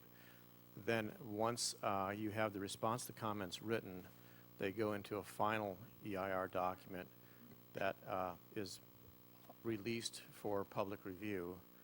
And then after that public review process, there's a final consideration for certification by the board at that time. And there will be another public hearing at that point to hear comments at that particular future board meeting where the final EIR would be considered for adoption. So that's essentially the process that we're in the middle of right now. All right, thank you very much. Okay, sure. Okay, let's move on to the consent agenda. I move approval of the consent agenda. Second the motion? Motion by Director Behringer, second by Vice President Sanders. We have a roll call, please. Director Behringer? Aye. Director Sanders? Yes. Director Farmer? Aye. Director Thompson? Aye. President Robinette, sorry, President Rice? Aye. I'll probably do that twice at least.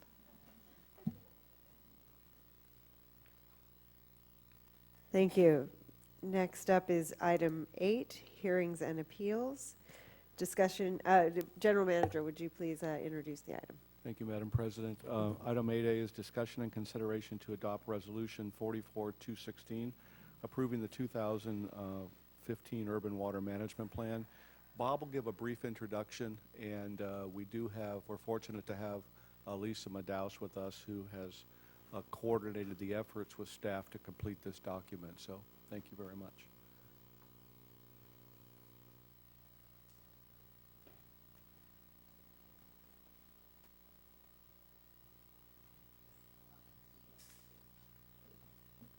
Thanks, Bob.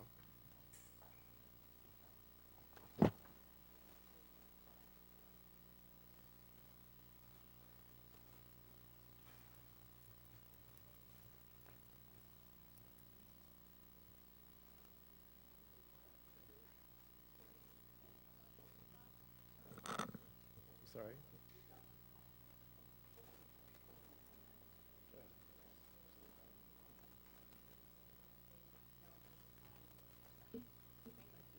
Which button do I press again? Just move this one here to the board. Okay, great, thank you. Okay. So Thank you, Madam President, members of the board. We have a brief presentation for you on this subject. Let me just, without further delay here, let me get into it. Is that, okay. I'm just going to say next slide. How's that? Because I can't get this button to do it. Thank you. Okay, so next slide here. Okay, so our outline for today's discussion is I'm going to do a little introduction here. We are going to present the plan, and then we're going to have the public hearing, and then you all can, of course, consider the resolution 44-2016 for adoption. So before I get into this any further, I would like to introduce a very important person here, Lisa Madaus, who came out here to be with us. This has been a collaborative process between Madaus Water Management, and Lisa is a partner with Madaus Water Management. They are known both nationwide and internationally as being a leader in water conservation. They have written manuals for the AWWA, or the American Water Works Association on Water Conservation, as well as the International Water Association. So they're very well known among the engineering and water municipal community on conservation. So it was really a delight to work with Lisa and her associates to get to this point. There's a lot of details behind it, and so we're going to tag team a little bit on portions of this presentation. So you'll see Lisa come up here, and I'll sit down, and we'll just do that on a couple of slides, not to make it too complicated. So you're welcome to stand up here if you want to stand up too. So next slide. So just to give you an overview of the urban water management planning effort, it's a long-range planning tool, and it's called for in the state water code. So it requires following an approach by DWR, or Department of Water Resources, that validates current and future supplies versus demand. In this case, we're looking specifically at the CCSD. Describes the adequacy and reliability of supplies to meet existing and future projected demands. And there's some other caveats to it. Like, for example, the 2015 update, which we're talking about today, is it requires reporting on the gallon per capita per day provision, which came out of an earlier law called Senate Bill X7-7.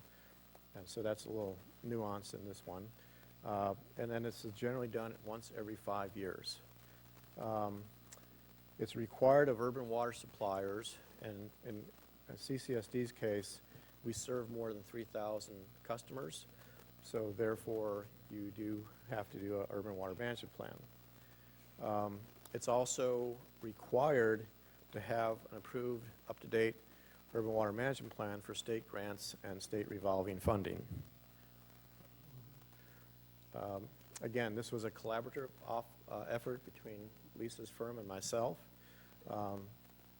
We had to follow a prescribed table approach and content approach, which is in a 2016, or March of 2016, DWR guidebook. So you might see some paragraphs that seem a little odd, like, okay, why is that paragraph there?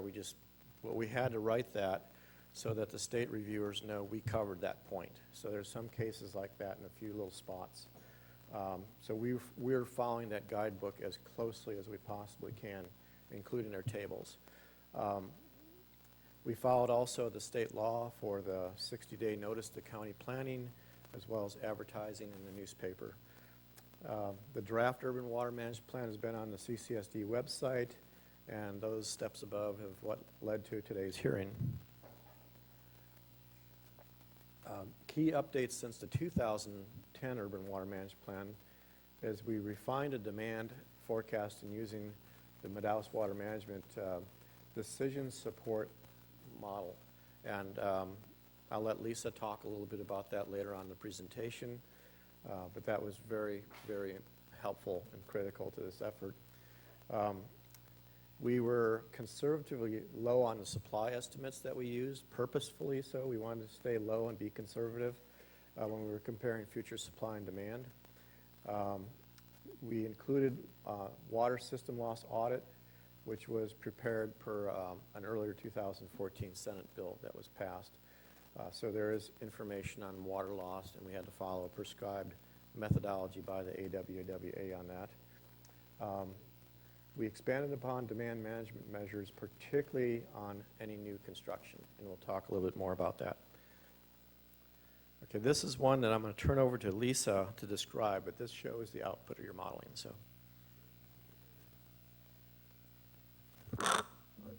thank you, Bob. Good afternoon. We prepared for the first time the decision support system model as part of your 2013 water use efficiency plan. I know Amanda remembers that, commented on that. And so this was an update to that plan, followed a number of the same assumptions, and some were updated. For example, the plumbing code requirements and mandates at the state level were put into place. There was actually a few updates since 2013. So we captured that in this update. So essentially this graph is showing you the output, and the red line is your historic acre feet is on the left hand here. So kind of historic average is just under 750, 747 actually is kind of more recent number. And then you can see your experience of the drought here was on the order of a little over 450. So you had called for and received drastic cutbacks in terms of your drought response. We conservatively assume actually a full rebound from the community. Many utilities that we've worked with for their urban water management plans, they actually are capturing like less of a rebound because they think some of the residual conservation savings would hold. So that's just one example of conservative assumptions we've built in to this. The model itself is described in an appendix kind of in detail, in Appendix G, so I won't get into a lot of detail, but essentially this is your 1% kind of growth forecast that was in the previous demand forecast that you adopted. So it's just moved forward actually, and then kind of at that limit holds starting in 2035. The plan is required to project 20 years, so that's why you see a 20-year projection. So the green line is with nothing. That's with no plumbing code, no new, just only as if those building codes were old building codes actually, like the current homes you have now, the mix of homes. This purple line actually is more, it puts the new plumbing codes into effect. So, and that's mandated. So you go out to buy something, you can't go buy an old 1.6 or even 3.5. Any of the old fixtures aren't available for purchase. So that's all the difference between the green and the purple line. The recommended plan, so in our plan, and when you see the demand forecast, that's all we're assuming is the purple line, just plumbing code, just what's mandated by the state. You have a more aggressive goal for conservation in your community as part of the active conservation program you have now and intend to keep going. And that's this line here at the bottom is kind of conservation program, we call it B. So there's different scenarios, right, that you can run a different mix of conservation measures.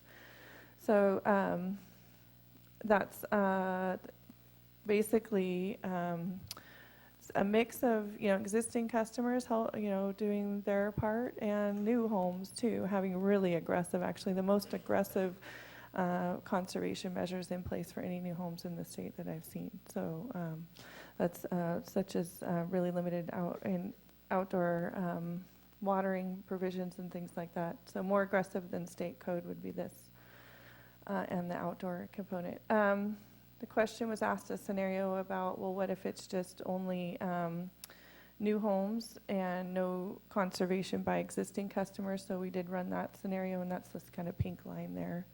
So that's, but again, the purple line is the one to focus on because that's the one that we're using in any of the water balance, just the plumbing code. That's the takeaway here. And you can see it pretty much flat lines and doesn't get above 800 acre feet, which is okay. So remember that, 800 acre feet. Sure. So when we were looking at the groundwater supply on this, we looked at the amount pumped under our existing permits. So the existing San Simeon Creek Aquifer, the maximum pumped was in 2000 at around 799 acre feet. The Santa Rosa Creek Aquifer was in 2008 about 218 acre feet. Now we reduced the numbers beyond much lower than that as we got into some of the analysis later on. But you'll see some mention of, what is your yield, and we used the 1017 to be conservatively low in this case. In some of the analysis, we had the San Simeon down at around 610, and the Santa Rosa down around 200. And in certain cases, we reduced that another 15% lower. So we did use lower numbers in this, and lower than what you've heard in the past with the 1,230 acre feet being the past total that some of you who have been here a while will remember that number. So again, trying to be conservatively low on the supply here. Again, we looked at the years 2020 through 2040, again, as Lisa just mentioned, just on the plumbing code savings zone only, not trying to get, again, using that little higher graph that was pointed out a second ago. For the recycled water supply, we followed the state guidebook methodology, which is a little bit of a complicated twist, but essentially for CCSD, you use all the recycled water as either seawater intrusion barrier or as indirect potable use for the sustainable water facility.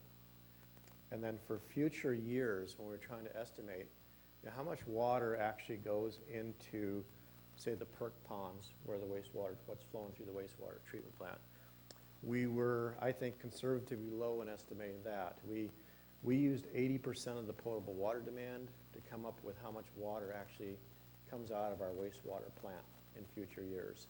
And that came from a USGS study that looked at indoor water use.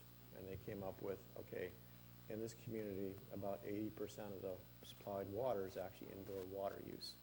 So again, we didn't include anything for infiltration and inflow that occurs into the collection system, because like when you have storm events and you get saturated soils, most systems do allow more water into the collection sewer, so that number would be higher. Again, we were trying to be conservative in this whole approach. In assessing the reliability, again, we use the state methodology that's for average year, single dry year, and multiple dry year. In the single dry year, we reduced available water supply by 15%, and then we assumed no reduction in demand. In multiple 3-year drought, we reduced the available supply and demand by 15% in year 3. Again, this is a bit conservative also because the state allows you to have 50% reduction. We just purposely said, let's stop at 15%. That pretty much matches what you're at stage 2. So we didn't go into like a stage 3 and assume 50% reduction. Again, we were being conservative. Demand management measures, I'm going to let Lisa come back here and describe this because you were instrumental in working with me on this one. So. Sure. So the demand management measures is a chapter that's requested as part of the Urban Water Management Plan. Again, the Department of Water Resources is really prescriptive with what needs to be in these plans. So we did do an update of what the conservation strategy is. So it's not necessarily embedded in the water balance, like we said, is taking a demand reduction, but we did talk about the Program B, the fact that you had a water use efficiency plan put into place, and that the goal is to maintain your use at less than 700 acre feet per year. That's again a goal, and it includes you carrying forward with your existing conservation measures that you're doing, and also the points bank that you've been keeping. And it goes further too. We did update a few things. There is a consideration for doing further piloting and perhaps doing AMI, the automatic meter infrastructure, with the smart kind of metering aspect of things, which is really becoming the norm in the state. A lot of utilities are picking that up and using it as good information for customers to help understand their own individual water use. And the net zero landscaping on new homes is really a key part of your plan going forward. And also looking at point of use recycled water, like an e-Nexus system where you're just reusing the water on site for the landscaping that you have. So those are really innovative measures you have embedded in this chapter, some of the more innovative measures in the state too. So I can expand on that if you want to hear more later. But this is consistent with the water use efficiency plan that you had before, and just describing some innovations really that have happened since 2013. So, thank you.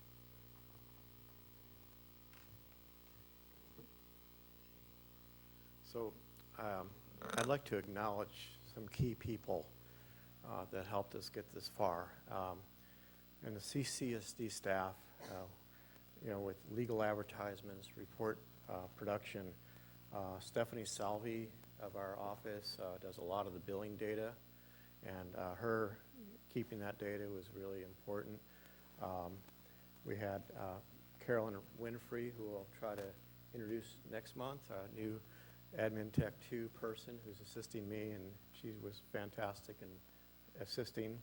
Our past employee, Justin Smith, was very helpful, as well as Larry Moore, our water operator, and Jason Buell, our new water supervisor, very, very, very helpful to me. Haley and Monique Haley Dotson, Monique Madrid, very helpful in getting the legal advertisements out and some of the administrative tasks that all tie into this. And Mr. Timothy Carmel helped us with some review time on this. And then, of course, Madaus Water Management, we had, I got to know all of them. I got to know Lisa Madaus and Michelle Madaus, Tess Kretschmann, who was an incredible modeler, and then Andrea Pacheco, thankfully an English major, save us engineers. So with that being said, I think we're at the question point, and glad to entertain any questions. Okay, and the way we're going to do this, just so folks know, we're going to, if there's any board questions, and then we'll go to public comment, and then we'll go to board discussion after the public comment. So does anybody have any questions? Questions, Madam President. Can you go back to the demand management measures? Okay, the third bullet point, continue with demand offset conservation points bank. Now if you can go back to the demand projection modeling slide. So I assume that the points bank relates to the continuing retrofit program, is that correct? Yes, we'd continue with the retrofit on resale program, where we do an inspection before the sale of the home. Usually it's one of our water operators that walks through the house and determines, although it may shift over to Carolyn Winfrey in the future, what fixtures are not up to current standards. Yeah. And then they have to make the whole house fit that, and then there's a post-inspection to verify. So we have that, and then if there wasn't a moratorium on when a new house is getting approved, there has to be at least as much demand offset points that they would most likely purchase, although we allow people to retrofit other homes on a voluntary basis. But one of the things that happened that Lisa's firm helped us in 2013 is we updated the points total that's required based on their analysis of demands of existing categories. So depending on the size of the lot and how many bathrooms there are in a particular house, there's a different number of points that are required to offset the demand. So we're being conservative, but again, we're going to just propose that we continue that program. So the model that created this chart assumes that that program goes forward. It's a, so the decision support system model is a end-use model, so it is kind of factors down to the fixture level, so it is, but it's a water balance model as well, so it accounts for all the community demand and existing accounts and things that are included. So it's, the points make is like kind of tracking in the background, I guess, what's actually happening that you're inspecting and verifying that's kind of embedded in this. Okay. They're kind of operating maybe in parallel, but it's the plumbing code changes, for example, are kind of independent of actually a points bank. There's no double counting, in other words. Okay. Yeah. All right, thank you. Do any other directors have questions right now? I'd like to make a comment. We'll have board discussion after we have the public comment. This is questions for clarification on the report. Pardon me, I'm sorry. That's all right.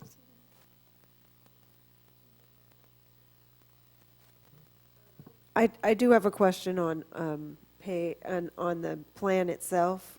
It's page 23. No, sorry, page 24. There's a table there, table 4.3. I'll give you a chance to get to it. 24 of the plan. I don't know what agenda page it is. 92. Thank you, 92 in the agenda packet. Thank you. So these numbers, even once I read the description, the numbers were a little confusing.